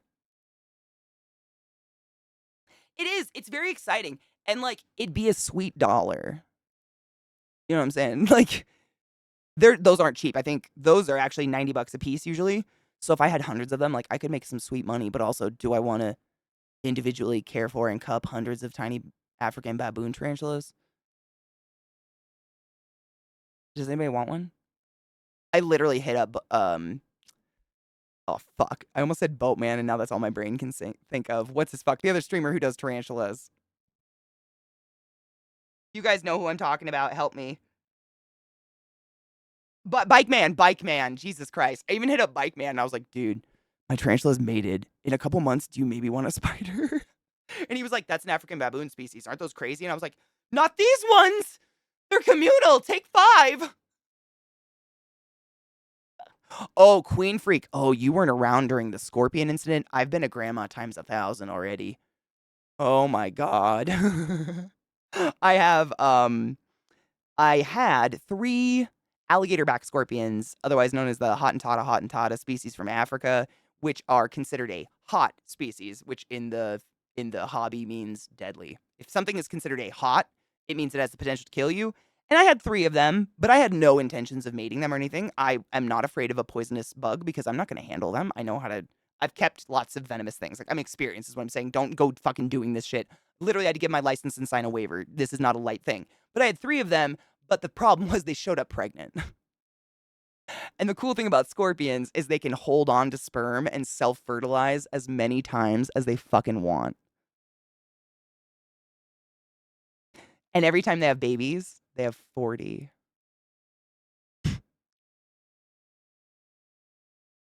And the scorpion itself is like this big. So imagine how the babies, and they live on her back when they're born. It just gets worse and worse and worse. I know.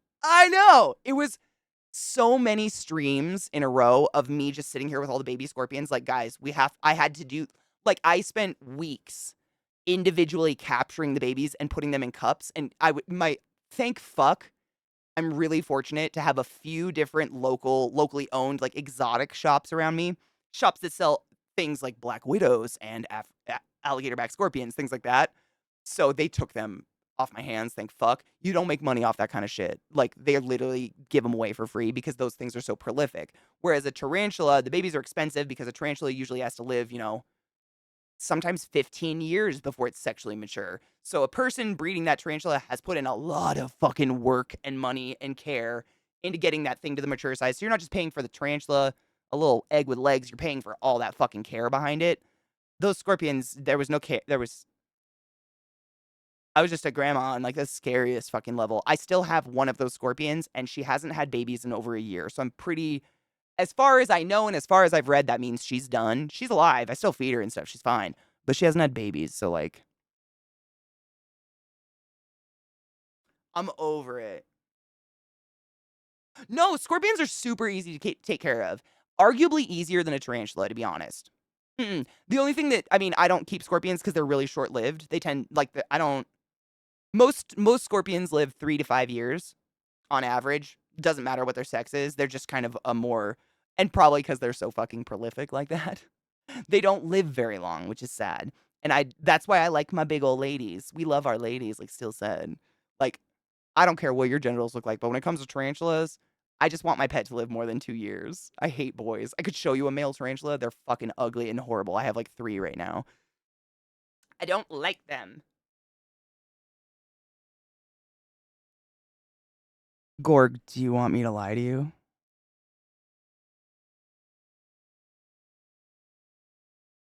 I wanted to grind weed. I just wanted to move that a little bit. I'm grinding too. I forgot to do that. Oh, this is not the stinky weed. Okay, we're good. Look at those buds. That's a rock. That's a rock. No, scorpions and I mean tarantulas, they're only more difficult to take care of because they kind of they sabotage their environment. Like they're not difficult to take care of.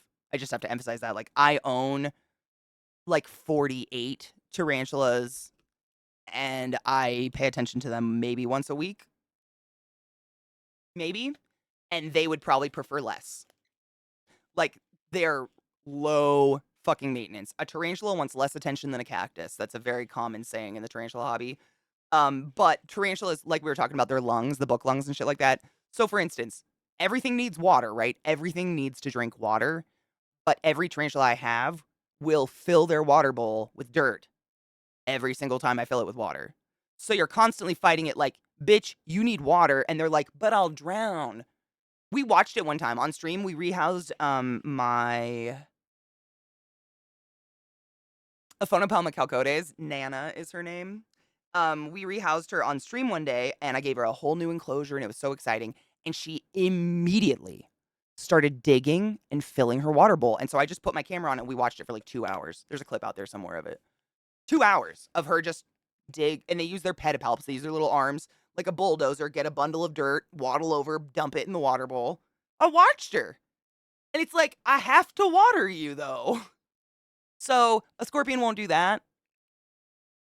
Here's your pro and your con, I guess.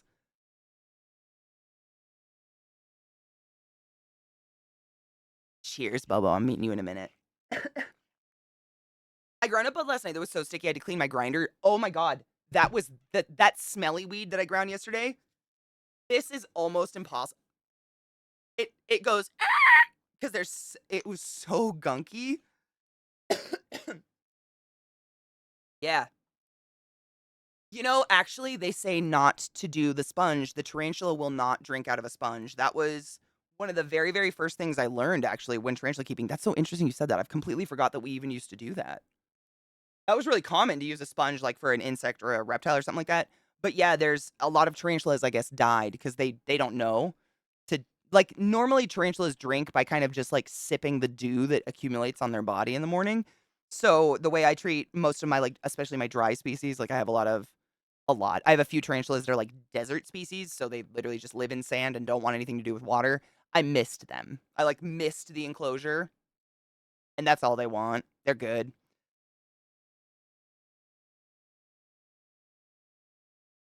It's the nicest way possible when an inconsiderate hoe, I'm saying. And it's all of them. So every time I water them, I have to dig their fucking bowl out. And they hate me for it, and then they ruin it again. Just need like 100 or more deli cups. Yeah, I don't want to do that. But yeah, there's something about the sponge. I remember reading that. They won't drink from a sponge of water for some reason. I don't know why. I think it's because their mouth parts can't reach the water in the sponge. Because it's a big misconception that tarantulas like suck the insides of a bug out with their fangs. Their fangs are a solid thing, and then under their fang is like a groove that the venom goes down, and it's like an upside down water slide. And then under their fangs is their actual chelicerae mouth parts that they consume the food with. You know, like the fangs are just a delivery system for venom that like, dissolves the bug parts so they can drink it. But they, like if you watch a tarantula eat, it's very different from a spider in that they actually kind of like use their fangs to like crunch the roach up into a little ball, and then they just sit there and like suck on it. It's wild. It's real weird. Like some of my tarantulas actually have like a corner of their cage where they deposit the trash and bury it. They're very specific. It's never gone anywhere else. They won't leave a dead bug near their burrow. It has to go in this corner and they bury it. It's very weird. But I think like, a lot of people thought their fangs would go into the sponge and they'd sip water, but that's not how it works. So maybe that's it. I don't know.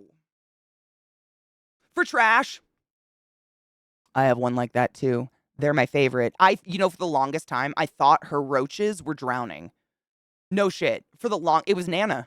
It's my Alphonopelma calcota is that fucking bitch.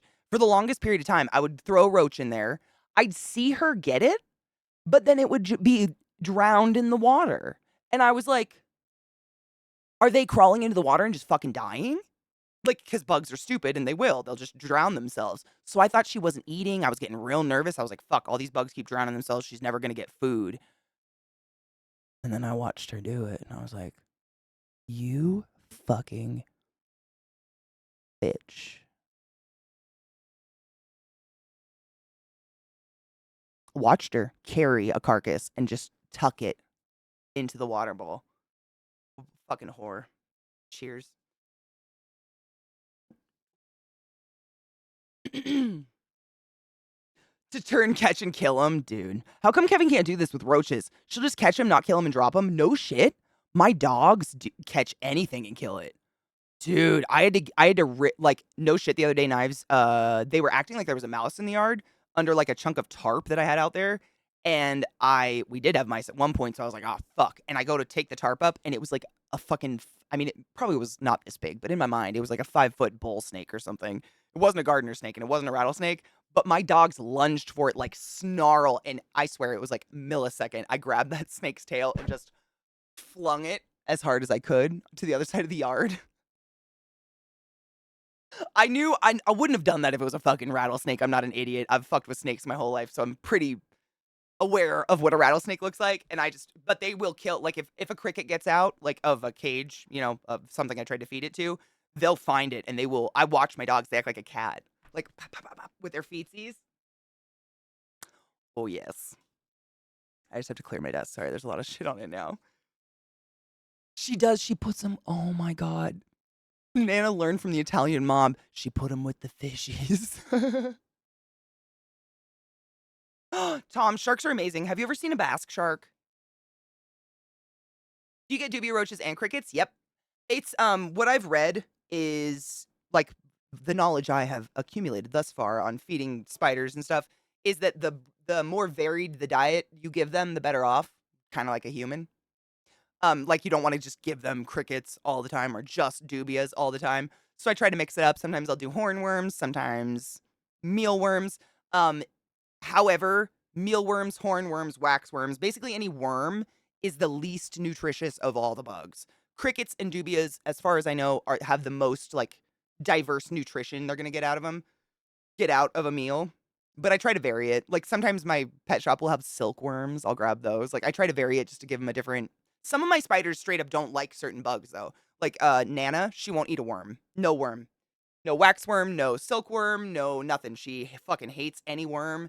A couple of them refuse to eat a cockroach. Like, some of them are picky.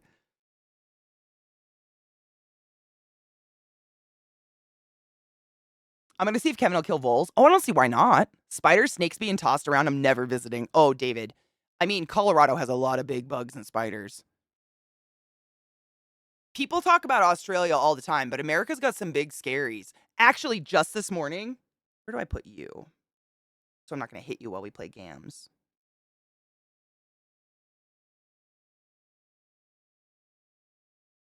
That's a safe spot.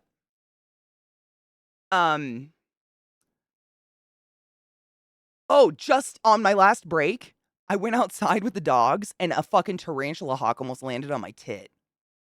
Like, it flew at me, and they're big and black, and they're, like, black with, like, a blue sheen. And they eat tarantulas. No, they don't. They incapacitate tarantulas, lay their eggs inside of them, and then leave their babies to eat tarantulas from the inside out. Like, that thing went for my fucking tit outside. I've screamed and I ran. That was another reason my heart was going really fast. We have a lot of big fucking bugs and snakes. And, like, when I was living in Maryland, my neighbor went to go check his water heater one day, and there was, like, an 8-foot rat snake coiled around it. They're harmless, but that's a big fucking snake.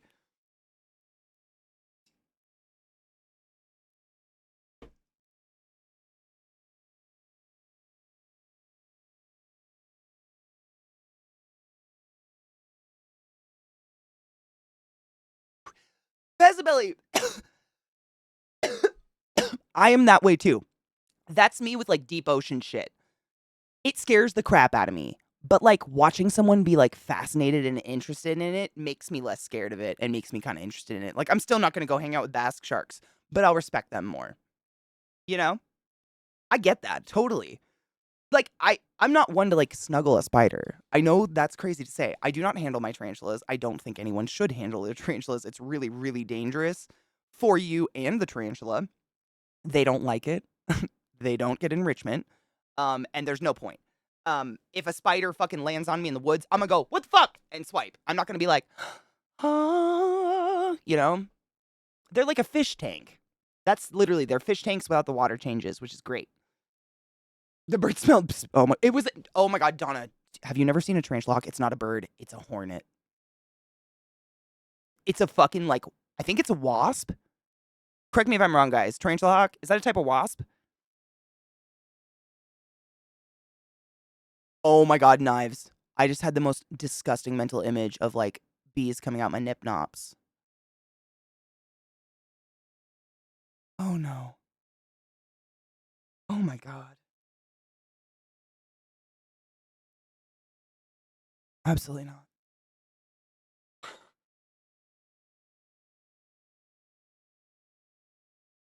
A colony of what? Spiders? The fuck is that? Oh, that's I don't work here. Okay. A colony of what? I recently found out the London Zoo has king cobras, and from what I understand, it's the only zoo in the country that has venomous animals of any kind, let alone snakes. Really? Cobras are gorgeous. I mean, I respect them from afar. Something I'm not gonna go fuck with, but what a beautiful animal. The TikToks of that one chick who loves to just grab handfuls of daddy long legs. Yes, I have, and I don't like that. It looks like a bundle of black hair until she touches it. Yeah, I hate it. I wouldn't.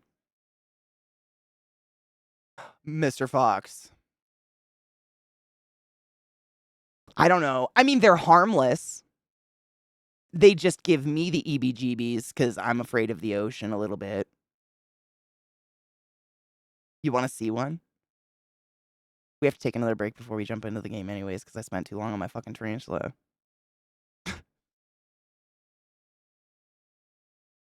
In my defense, I lived next to a field that caught on fire as a kid, and for the next 5 years, I lived close. Oh, brown recluse. You want to Bezabelly. So this, no comfort in brown recluse. Do not fuck with brown recluse. I'm not gonna sit here and tell anyone they're safe. But I learned about brown recluse. The scariest part to me personally about brown recluse is that they don't have a very potent venom. We get sick when they bite us because they're just so fucking filthy. It's the bacteria on their fangs that makes us get like literally necrotizing fasciitis. Not there's no venom that causes a bacterial infection like necrotizing fasciitis. It's the dirty, which is wild because I have most of my experience obviously is tarantulas. That's what I'm surrounded with. I have one species of spider and they're very clean, but tarantulas clean themselves constantly. Because they're hairy, they have to. It's how they maintain their good hearing, basically. You know what I mean? So they're always cleaning themselves. The idea that a spider is literally so fucking filthy, it can make our hand rot off by biting us is disgusting. Oh no, they're terrible. Donna, I didn't know about them until I moved here. I didn't know tarantula hawks were a thing until I moved here. And it's the only thing I think that is a predator of the tarantulas in the desert. Oh, Molly, I have a colony. I have a couple colonies. It's so much cheaper. Kind of did it on accident and then totally did it on purpose. Yeah. Oh yeah. I've got two dubia colonies and I've got one hisser colony, but I don't feed the hissers. I like my hissers. I just like poke them and laugh when they go at me.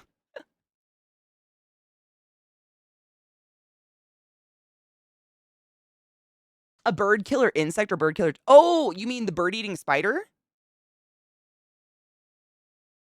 I have one. It's a total misnomer, though. There is no tarantula that would, like, purposefully jump on a healthy bird. Tarantulas are smart enough. Like, you know, I've told you the butt part of a tarantula is literally a water balloon made of wet tissue paper, and birds are a whole lot of pokey parts. They would never willfully go for that. They may once or twice, like, go for a baby bird in a nest, like a newborn or an injured bird, if it's much smaller than them and they know they can incapacitate it. They actually got called bird-eating spiders or bird spiders because they are arboreal, they live in the trees, and they jump, and they looked like a bird. They're that big. They're huge. They're like, I think they're the biggest tarantula, but I have one. Her name's Brittany Bitch. She's a baby, though. She's, 6 months old? Baby. She's huge. I actually have the pink footage. She's called a Theraphosa apophysis, otherwise known as the pink-footed bird-eating tarantula. But totally misnamed. They would never do that. They are still, yes, they are. So basking sharks are the second largest shark that we know of. They can get up to 8 meters long, and they're filter feeders, which is crazy.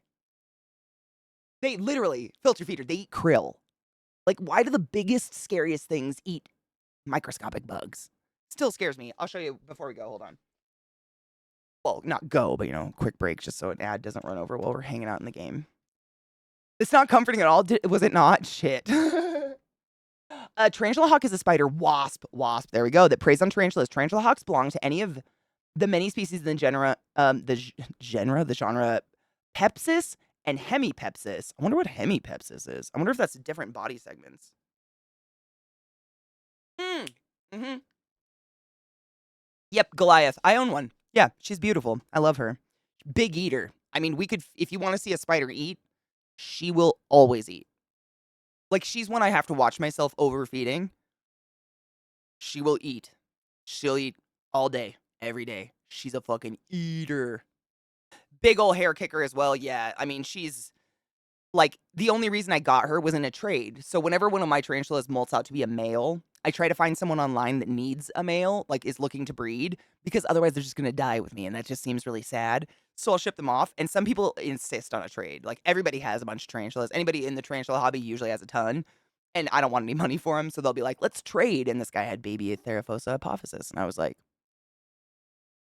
sure. And she's 6 months old. Crazy. Yep, the hair. You know, my biggest hair kicker of all my spiders is the Bome, the Brachypelma bomes. I have a male and a female. Well, I think I got 2 females, which is like a bummer, but also super awesome because I got that male for hella cheap. Well, the female. I don't know yet, but both of them. If I just move their enclosure at me, no matter what, they're just piss fucks. Piss fucks. Okay, Bask shark, otherwise known as a nightmare. Earlier today, I was saying that I would rather have my leg chewed off by an orca than have this fucker accidentally suck on my foot. It doesn't have teeth. It eats krill, which are like tiny microscopic shrimp. It swims around the ocean with that mouth open, just like filtering krill out of it. But like, why does it have to be like that? Why did nature say this is a good idea? Let's do that. But yesterday I literally saw, I was hoping that would come up. I saw an Instagram video of like a pod of Bask sharks swimming together and it was fucking terrifying. Um like beautiful, but also go fuck yourself. It was a top down. I don't think it's those ones. Bummer. It was on Instagram, so I don't know where it is. But what a terrifying animal, right? That's a dolphin. That's not a Bask shark.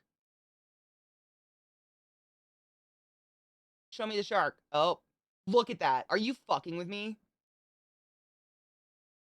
Absolutely no. See how and its head is like just blown up like that because it's full of water?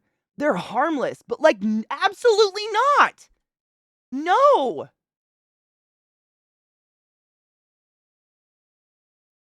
Even if I lived, but what I'm saying, Knives, is like if I lived both situations, I would ask to die after the Bask shark. I would never sleep again knowing the sensation of that on my leg. The idea of it makes my mouth salivate like I'm gonna fucking vomit.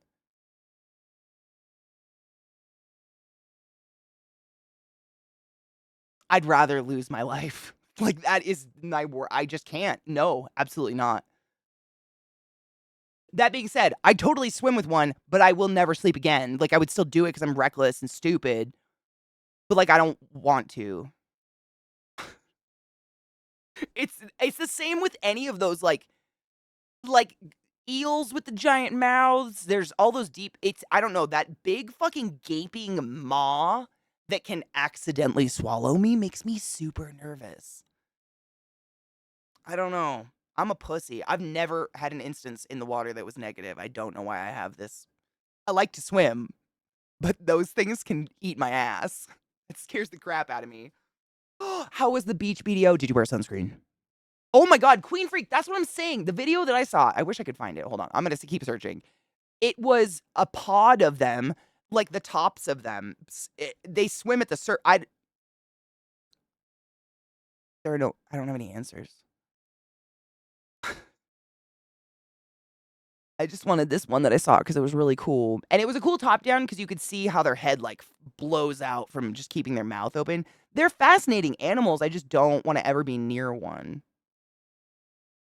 You know? What's it called? It's not a pod. What's a group called again? It wasn't a flock. Kendo said it earlier. Damn it. School. Ah. It's not the one. Fuck. Well, oh well. It was scary. Now you know what a basking shark is. And that's not the biggest shark. The Greenland shark is, which can live up to like 500 years old. And it's like huge. Why? SPF 50 motherfucker! Yeah, seriously, like drench in it. It's the sieve that looks spooky. That's literally what it is, David. Yeah. I don't know why it creeps me out so much, but it makes me so anxious. I think Greenlands are the biggest. Ooh, I don't know. Now you got me questioning myself. I just listened to like a thing about sharks. I'm not fascinated. I'm not like obsessed with sharks. They're cool. I just have all this on the top of my head because recently. I just Googled largest shark. It is the whale shark. No, you're totally right. I wonder why they didn't. The thing I was listening to, they didn't talk about whale sharks. Maybe they're part of a different family or something. No, you're right. It goes whale shark. Where's the Greenland shark? The Greenland shark isn't even on here. Okay, Google, you failed me. Because I know that's a big one. Those are big fucks. I've seen them. Second biggest is the basking. First biggest is the whale shark. Whale shark, 18.8 meters. Do they eat people? Oh, I don't want to. Then it goes basking shark, and then and then great white, and then the Greenland. Okay, so Greenland. I thought the Greenland was bigger than that. Interesting. They look so much bigger than that. I've seen videos of them. They look monstrous. Greenland and great white, honestly, they kind of look on par. Literally, it's 7.3 meters versus 7 meters. They're like on par, but whale shark, whale shark's 18 point. That's a whale though. That's just a whale fish, right?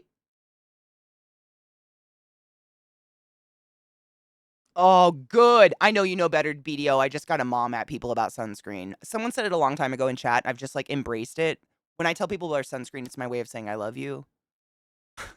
Swear to fucking everybody. I don't care what color you are or what your genitals look like or if you got fur everywhere. You put fucking sunscreen on.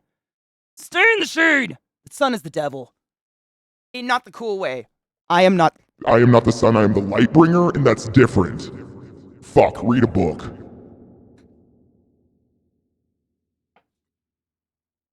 And sharks are fish though, right? That's why I meant whale fish. Whale shark, whale fish. Sorry. They're a fish, right? They're gilled. And I think sharks have that weird thing, like they have to move forever. Like they have to keep moving to get their blood moving. Right? Rit marabla, I think is something. Man, this is like Bio 101 shit popping in my head. I don't know. I could be spitting weird Latin curses at you right now.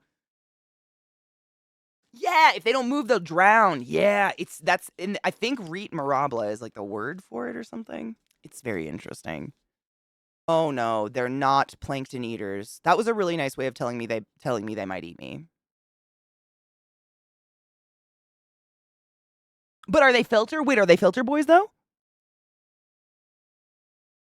Says Snow White. Did you see Snow White in the ocean? I don't fucking think so.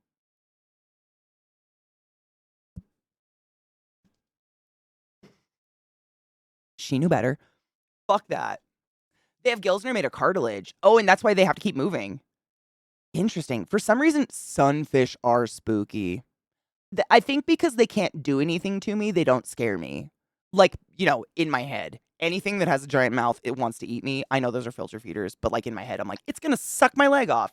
Whereas sunfish, just like what happened there? That's where my mind goes. I agree with you, but like also like what happened? Evolution got weird there. Yeah, break. You're right. Nope. I don't want an ad to run over our shit. Oh, they don't have gill flaps. And gill flaps are what? I just keep biting the same part of my cheek for like a week now. Gill flaps are what make it so you can like sit still and still be okay in the water. Interesting. Unless there's a current. I wonder if sharks have to find like an underwater current to sleep.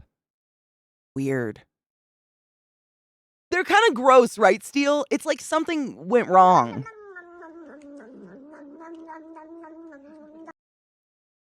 Bitch. Man, oh no. Break time! Just kidding. Thank you so much for gifting a sub to Greenland Shark. Why? I appreciate you. Side note before I leave, are the Greenland sharks the ones that they chop up and hang in barns and like let rot forever and you have to eat it with whiskey, otherwise it's so fucking rancid you puke? Tab's been crashing all day, I don't know. Firefox is fine on the other one. Sorry. I don't have 200, that's the thing. Like I have 2. Now I closed that other one, now I have 2 tabs. But it was doing that earlier, that's why the music kept stopping. The tab would just crash. Weird. I know. I have too many tabs open in my brain. Normally, I have 500 tabs. I mean, that's a very safe assumption. But I don't today. Sleeping upright so I don't cough has fucked my back a little bit. Sorry if I'm just stretching all day. Oh, it takes 8+ years for a shark to have a litter of 10. Do people fish sharks? Oh, of course they do. They eat like shark fin and shit, right? Oh, okay. The shark question. I don't even know how to say that. Icelandic for shark, or that word, Icelandic for fermented shark, is a national dish from Iceland. It consisted It consists of Greenland or basking shark, which is rotten, has been cured with a fermentation process, and is hung to dry in an open-air shed. I've watched a lot of travel shows where they eat it. No one likes it. Nobody.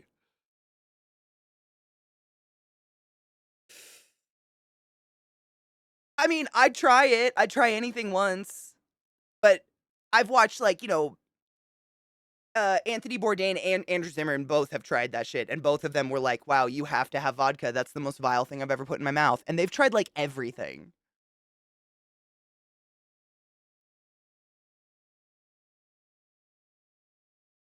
Right? I can't remember the last time I ate something that literally made me ill. Like,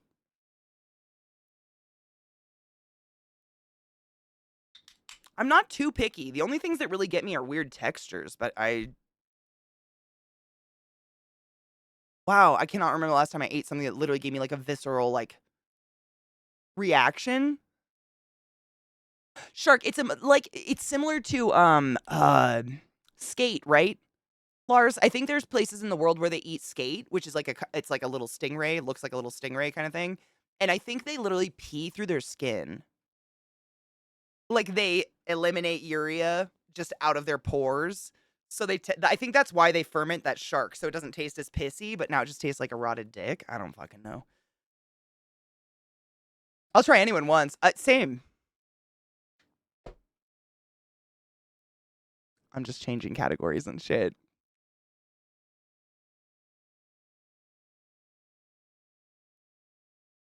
Oh, steel, that's the last thing. That was it. It was an oyster. That's the last time I put something in my mouth and had a very, very hard time swallowing. And I'm including dicks.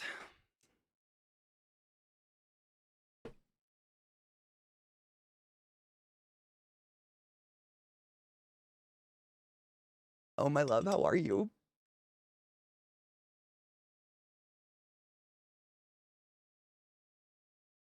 That shark stuff, Donna, yeah, it's a traditional thing. I mean, they still do it today. Yeah, it's a thing. I mean, to each their own. Surströmming still exists.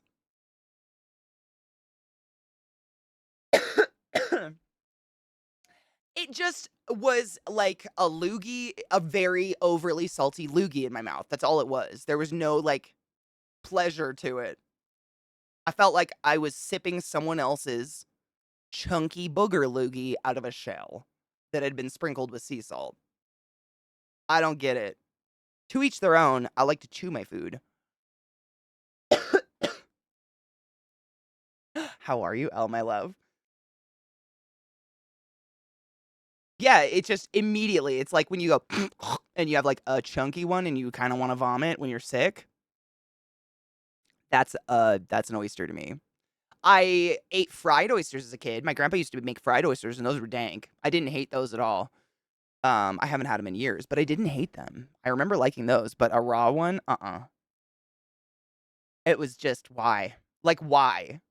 I just don't. I mean, I like. Is there anyone out there that like you could be like, here's a Five Guys fucking burger, double burger with everything or everything you want, and like a raw oyster?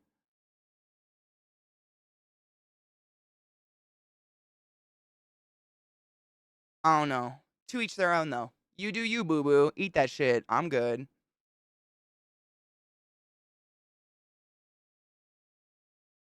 It's a meaty raw egg. Mine, it didn't even feel meaty though. It was just like not good. No shit. Oh my god, this cut on my hand it's just so bad. I just want to cut it off. Or burn, excuse me. The Last of Us got 24 Emmy nominations. Well deserved. It has been a very, very long time since I enjoyed a show that much.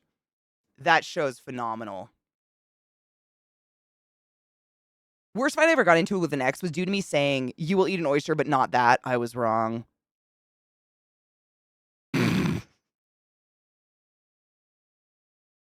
Yep, Donna, that makes sense, honestly. I find it endlessly funny and sad how we went from don't believe anything you read on the internet to everyone doing that. I know. You gotta read it with a grain of salt, man. You really have to. You have to, like... I feel like the internet's a great tool if you already have some sort of brain on your shoulders. You know? The slurp? Yeah, the slurp, it's all of it. Yeah, I just don't... I think oysters should really be a drinking food. I have this idea that it would actually be a great bar food. Is it an oyster in a shot? Because that exists, and I've had that, and I liked it. It was like Worcestershire, Tabasco sauce, and something with an oyster, and you just shoot it back. That was delicious. But I like Worcestershire and Tabasco, so... Just load, you fucking game. If my computer is being a bitch, I'm sorry. She's just a cunt sometimes. I don't know what to do. Sometimes she's just a bitch and I don't know. Oh no. Oh my god. If I Google just something really basic, like how to blank, how to seal a particle board desk, the first 5 fucking results are videos. And I do not learn from listening to someone teach me how to do something. I just don't, like, I'm listening and I'm participating, but the moment our conversation is over, it's gone. It's fucking gone. It's literally gone. I don't know why.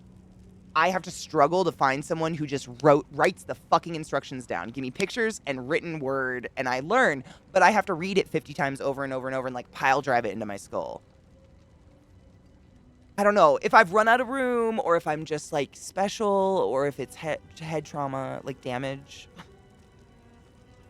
I hate it. It's why I was such a terrible student. I mean, my whole life, I never was a straight A student. I was a very strong C student because I physically, like, a lot of classes, especially in college, that would be based solely lecture-based, I was fucked.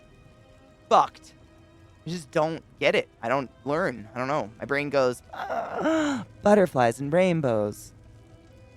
How are you, Miniman? We were looking at your character earlier, and she is fucking gorgeous. Necro life. Too many noises when you're trying to fix a radiator. Yeah. It's like too many dicks on the dance floor. Too many, like... But it's like, it doesn't have to be that many to be too many. I don't know. I know it's a personal thing, but it's... I hate that everyone wants to learn by YouTube now because that's what everything comes up to, and I'm like, I can't.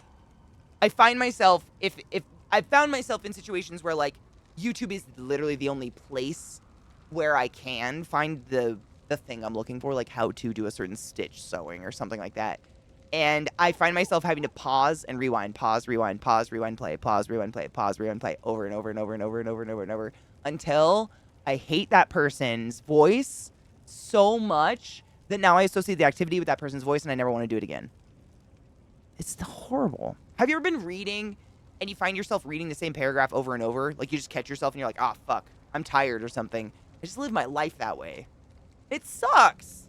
I hate it. It's not an excuse. I wish I could fix it. I tried for many years. You'd think meds would fix it. They don't. Katie, you think I can borrow some of your time next week? I might have 2 a.m. Impulse bought a capture card. Yes. David, name the time and place. Absolutely. I love PC building stuff. It's so much fun. People, I get made fun of for that a lot. You can just buy one pre-made. Dude, the pleasure, though. There's nothing like putting that stuff together. Hell yes. What kind did you get? I'm excited for you. I love PC parts and PC building and putting PC stuff together is crack. It's so much fun. I live vicariously through other people. Like, if I could just do that for a living, I totally would. Just put PCs together. It's so much fun. No, absolutely. I mean, that's why I was asking, like, what kind of graphics card you got, because, you know, it used to be a lot simpler. You know, I've told you that story, David, of when I was a kid and I bought my first graphics card, like, went to Walmart in the middle of the night, bought the cheapest graphics card they had, and just jammed it into my motherboard while my PC was on. I know. I didn't know any better. I just had bought a video game that needed a card. I didn't have anyone to teach me. I was lucky it did not break. But, like, nightmares. I've been there. I've done the worst.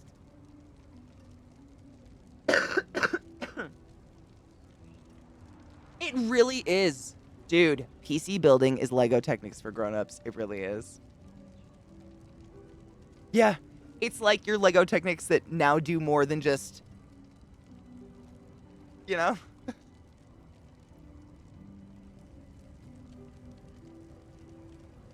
New lighting thingies. Ooh. What level are you, Minimin? I just hit 51? Yeah, I'm 51. I'm like a quarter and a half. Ish. I just realized what time it was. We could go more, but I have to like get my dogs outside for once. I've been going late every day this week, and I think my dogs personally hate me. And I need to read all this stuff because all this like. Let me see. Hold on. Sacred. 1, 2, 3, 4, 5. I got 5 legendary sacred shit, and I put some of it on. I got a lot of shit to read about, right? Did I do good? It felt like I was actually killing things in there, but I don't know. Every once in a while, I think I'm doing something, and then I notice there's actually a rogue in the middle of the bad guy pile, just like spinning, and I'm like, oh, I didn't do anything. I can't tell. I don't know if I'm actually killing shit, but I'm very open to suggestions if any of y'all have played a Necro and you're like, oh, wow, she's doing that terribly. Like, just let me know. Sacred Rare Focus? A Bone Birthright? Is that Sauron? Hot. I've got... We know what passive I need. That's my next thing. I need to get Shadow Blight. I need to learn fucking Shadow Blight. If Rathma's Vigor lasts longer than 4 hours, consult with your local witch doctor. How does one find a local witch doctor? I'm gonna be fucked.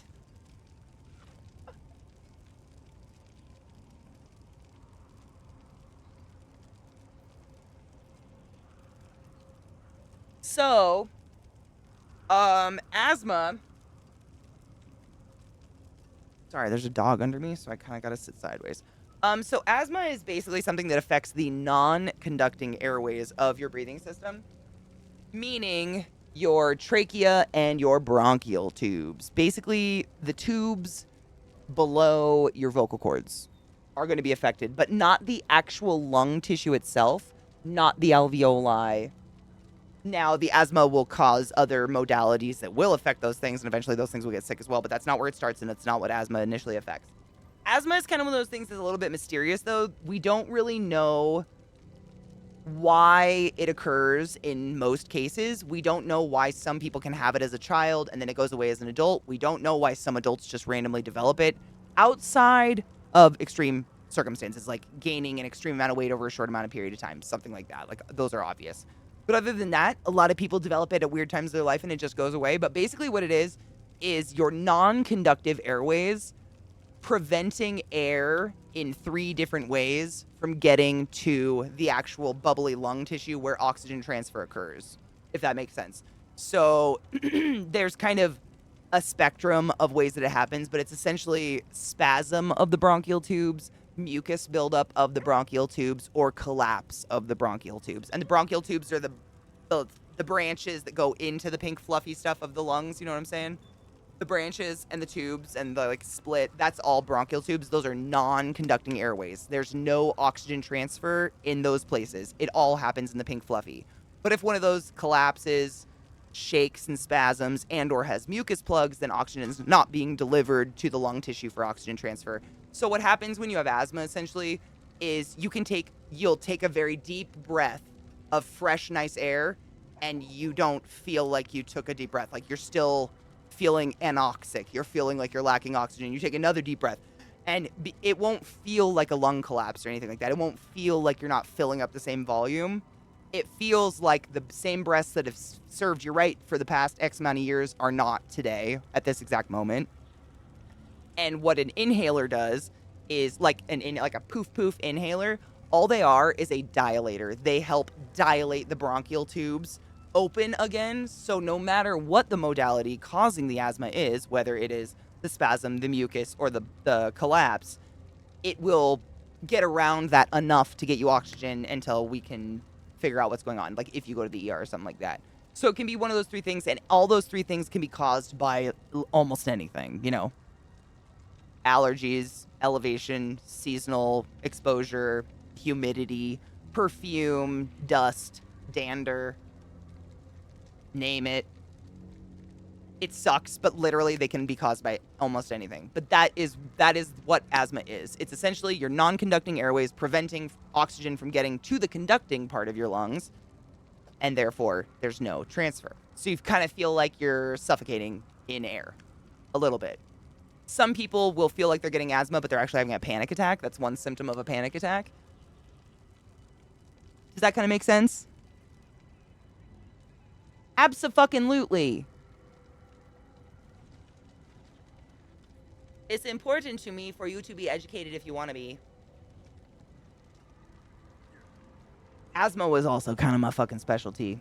Asthma and COPD. Oh, that is a fucking sexy computer. That's beautiful, Vio. Beautimus. Grew out of it. Lots of people do, and some people grow out of it. It comes back. But we don't know why. It's similar to allergies. That's why we kind of associate a lot of what asthma is to an allergy of some sort. It's usually something in your general environment. A lot of people will be mold or like their mattress. People don't realize you gotta vacuum your mattress. Like dead skin and dust builds up in that shit. So even though you're cleaning your sheets, every time you lay down on the mattress, it's like poof, death. And that can really suffocate a lot of people. They just don't realize it. Gun, thank you so much for that resub, love. I appreciate you. But allergies, like food allergies, change, give or take, every 7 years. And no, like doctors still, they can't really explain why. They think it correlates with, you know, how like we have a kind of a full cell turnover every 7 years. So you have like new skin every 7 years, whatever. They think it might have something to do with that, but it's kind of a weird mystery. It doesn't correlate to like weight, as a lot of people like to stigmatize it towards. It's very bizarre, very hit or miss, and I hate how they always give a fucking nerd in a movie an inhaler. You know how many basketball players have a fucking inhaler, my dudes? Get out. What gem does it say to use? Let's see. Ooh. What gem does my build?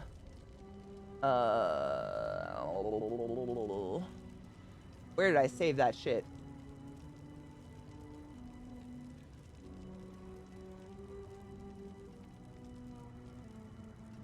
I bookmarked it. Hold on one second. I marked it.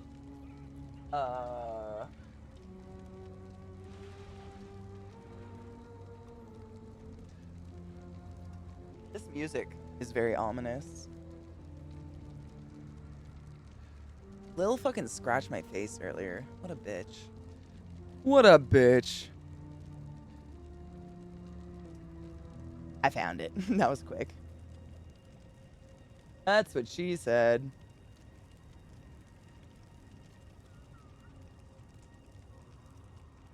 It's loading.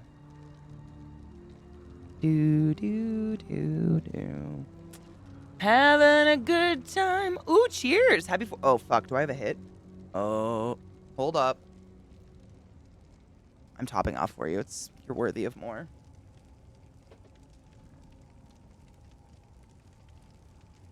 Cheers, beaches. Actual bitch. Oh my god, was the actual bitch behind me? She's why I'm proud to be a bitch and to hang with bitches. Bitches are pretty dank. Millie was a bitch. If anybody wants to be insulted with bitches, you can go to hell and talk to her. She'll have some words to share with you.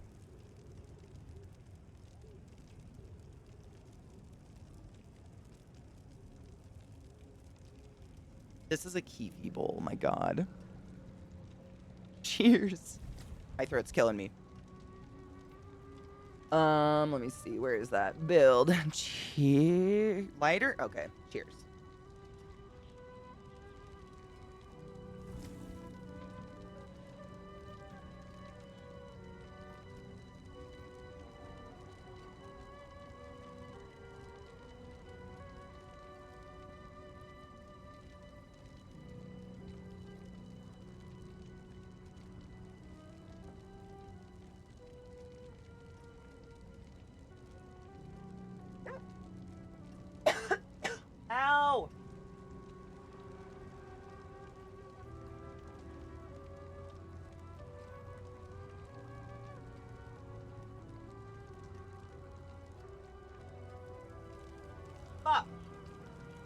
Where the fuck would it? Oh my god, you scare me. What?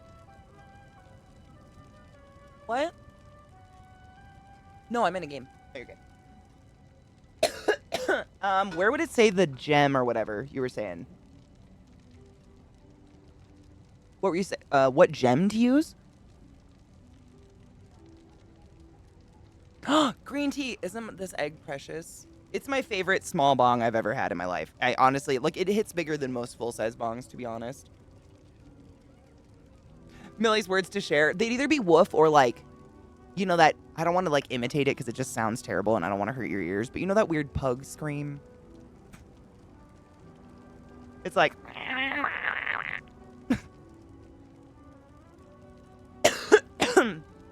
I don't see anything about gems or anything on the one that I'm using. Let me see. Oh, wait, I lied.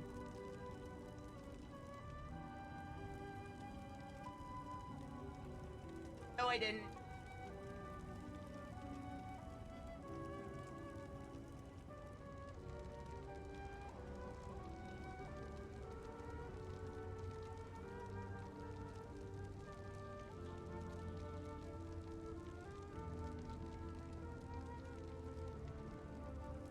Every time I scroll, this webpage like loads a new graphic and it re-scrolls me back up and I want to scream at it.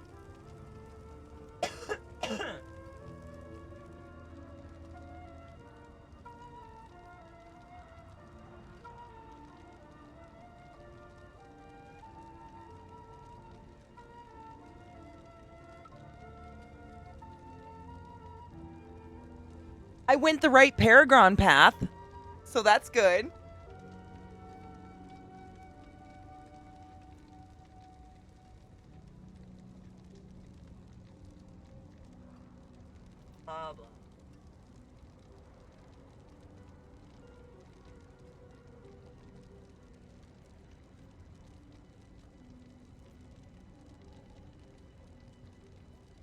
Aha! Gems. Listed below are the gems to socket into gear for each slot type. Weapon. Ruby for plus #% plus number of percentage increased overpower damage. Armor, ruby, jewelry, skull. Okay, I'm gonna write that down. Found it! It just took some scrolling. The pug scream. I mean, I think French bulldogs do it too. It's just, like, bad. But it's not necessarily a bad sound. It's just because their necks and throats are so short and stuffy that they can't really bark like normal dogs. So when they really want to bark loud, it comes out like... Well, what is it? It's literally called like a blood overpower. What is it? A blood surge necromancer is the build. So there's a lot of overpower in it.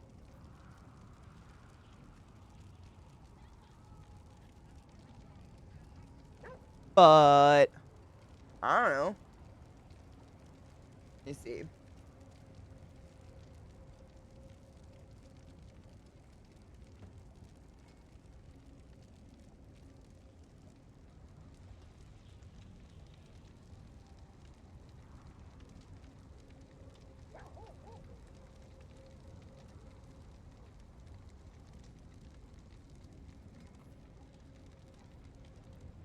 Seriously, go to a website. First thing, check out Rage Video Gaming's video on how to do this build. I don't want to listen to you tell me how to do a build. I won't learn that way. Stop forcing me. You're a bitch.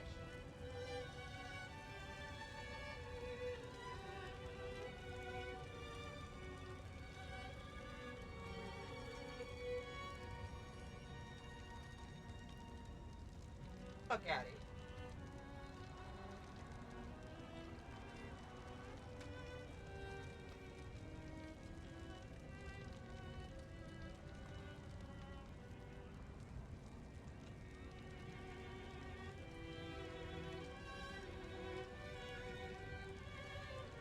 So much scrolling. Oh, what?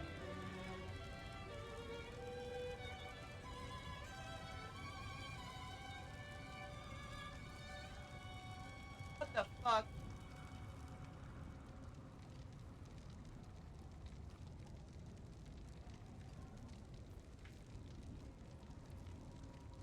So this other one that's kind of the same build, a little altered, so it has some more bone shit in it.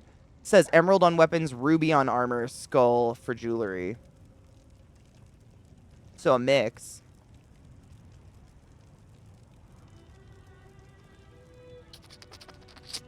I was just looking at other builds to see if there was like, because I kind of agree with you, but like, I don't know. I don't know any better. There's a vampiric blood necromancer.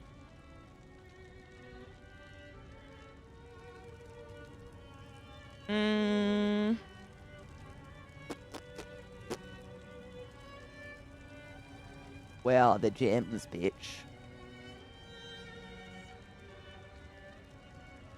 Why? We scroll and we scroll and we scroll and we scroll and we scroll forever. Forever we scroll, still scrolling. If there is nothing I kill, I set on fire, I kill it all. Aspect, suck my ass. Suck it. Oh, Ruby Ruby. Interessante. Yeah, it seems to be main Ruby, man. I don't know. No, we're in tier 3. Yeah, I just looked. I was just scrolling a couple different ones just to see in general what they use. Seems to be Ruby. Overpower seems to be the way to go.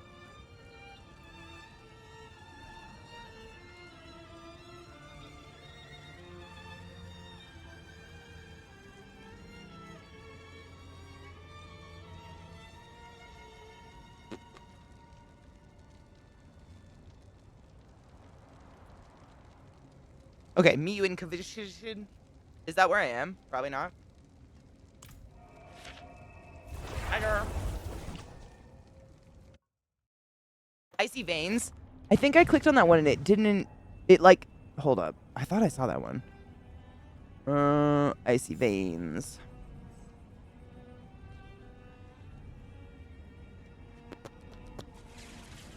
Yeah, this one's super similar to mine. The one I've been following, really. Yep. And there's the Paragon stuff. Mechanics and playstyle. Gear choice and stat priority. But it doesn't say what gems there. Oh, wait, no. Yes, it does. Ruby. Yeah. That Icy Vein says Ruby, too. I think Ruby. And they are definitely feeling neglected. And probably digging that fucking clay. Ugh. I don't wanna.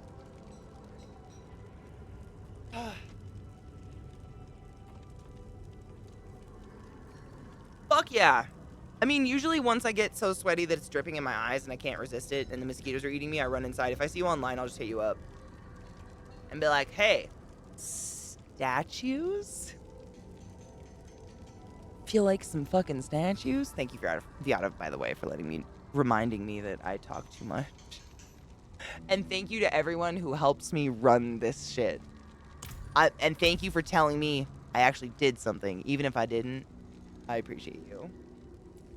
This game is fun. I would never guess I would have fun with a game like this, honestly. But it's just enough. It's enough to, like, hit that itch that gives you good feelings and is happy. I don't know how to say it. It's fun. The music's dope, and the art is undulating, to say the least. I really like my Skelly horse a lot. But yeah, I really like Diablo. So anytime you guys ever want to play or if you see me online, feel free to hang out and jump in. Thank you for hanging out with me today. Tomorrow's Sunday. I thought about last Sunday we did wasn't last Sunday, the Sunday before I did like a SFX thing. It's good to do on Sundays because Mondays I don't have to wake up as early and I can just like soak my face off. But one of my skulls broke. I don't know how, but the bottom jaw fell off. And I wanted to ask you guys real quick. Would it be super cool and borderline genius or potentially traumatizingly dark to like recreate my horse accident with this piece of skeleton jaw on my face? Because I still remember the first thing I said when I got up. And I think that'd be real funny. And I kind of want to send it to my mom. Because, like, it's a little big. But I'm thinking, like, we could, get some liquid latex and make it look like, like my face was pulled. I could even literally suspend it. I mean, honestly, it was unhinged. My jaw was down here. I don't have any pictures, which sucks. So I kind of am working off what it felt like.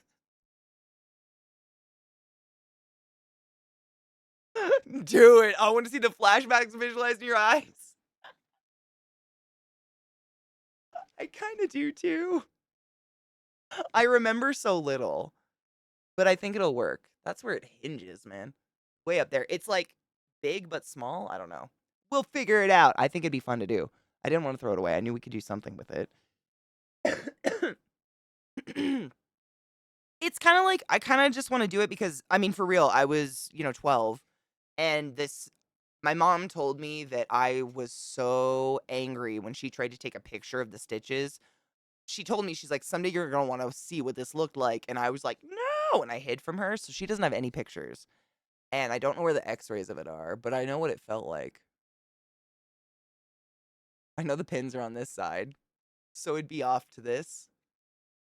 The only thing I'd be missing, fuck, I just realized the only thing I'd be missing is braces, because I had braces. Does that matter? I don't fucking know. It's the only reason I have teeth today, but it didn't really add to the situation.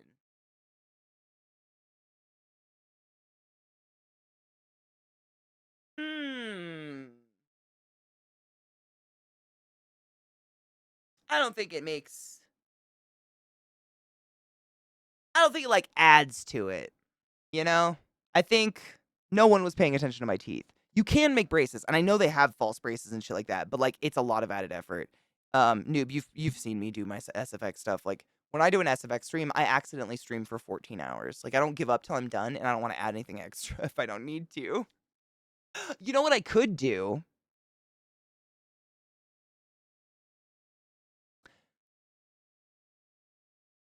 No shit. I have wire and stuff. We could just do real quick, like, wire across these fake, like, the fake jaw. Like, I could do that tonight I could do that pre-stream. You know what I mean? But it did add little to what happened. 100%. I mean, in the long run, it kept my teeth in my face, but it didn't really, like... The shocking part was me sitting up and holding my face here and looking at the lady who owned the farm and trying to say, is it bad? And it came out, and I looked down and it was just like so much blood falling out of my head. My little 12-year-old brain said waterfall. I don't know if that's literally what it was, but that's what it looked like. But I was holding that bitch here. So that's all I've got though. Yeah, I know. My throat is fucking killing me. I just wanted to see who the fuck is alive. Ooh, Dan. We haven't raided Dan forever. I'm gonna raid Dan. Raiding domestic. I gotta stop. I must stop now. Thank you for chilling with me on this fine ass Saturday. I encourage you to continue brushing your teeth, washing your hands, washing your silly fucking ass, cleaning your bong, cleaning your water bottle, and enjoying yourself and taking your joy. That's important. I'll see you tomorrow. I will see if I can, quick like a bunny, come up with some fucking braces or something for this, or like a retainer or something, because it would be funny. Like the little things, but if not, I'm not going to sweat it. I think the rest will be enough. I think it'll be cool. I can make flesh and stuff on the fly. So cheers to that, and I love you, and be safe.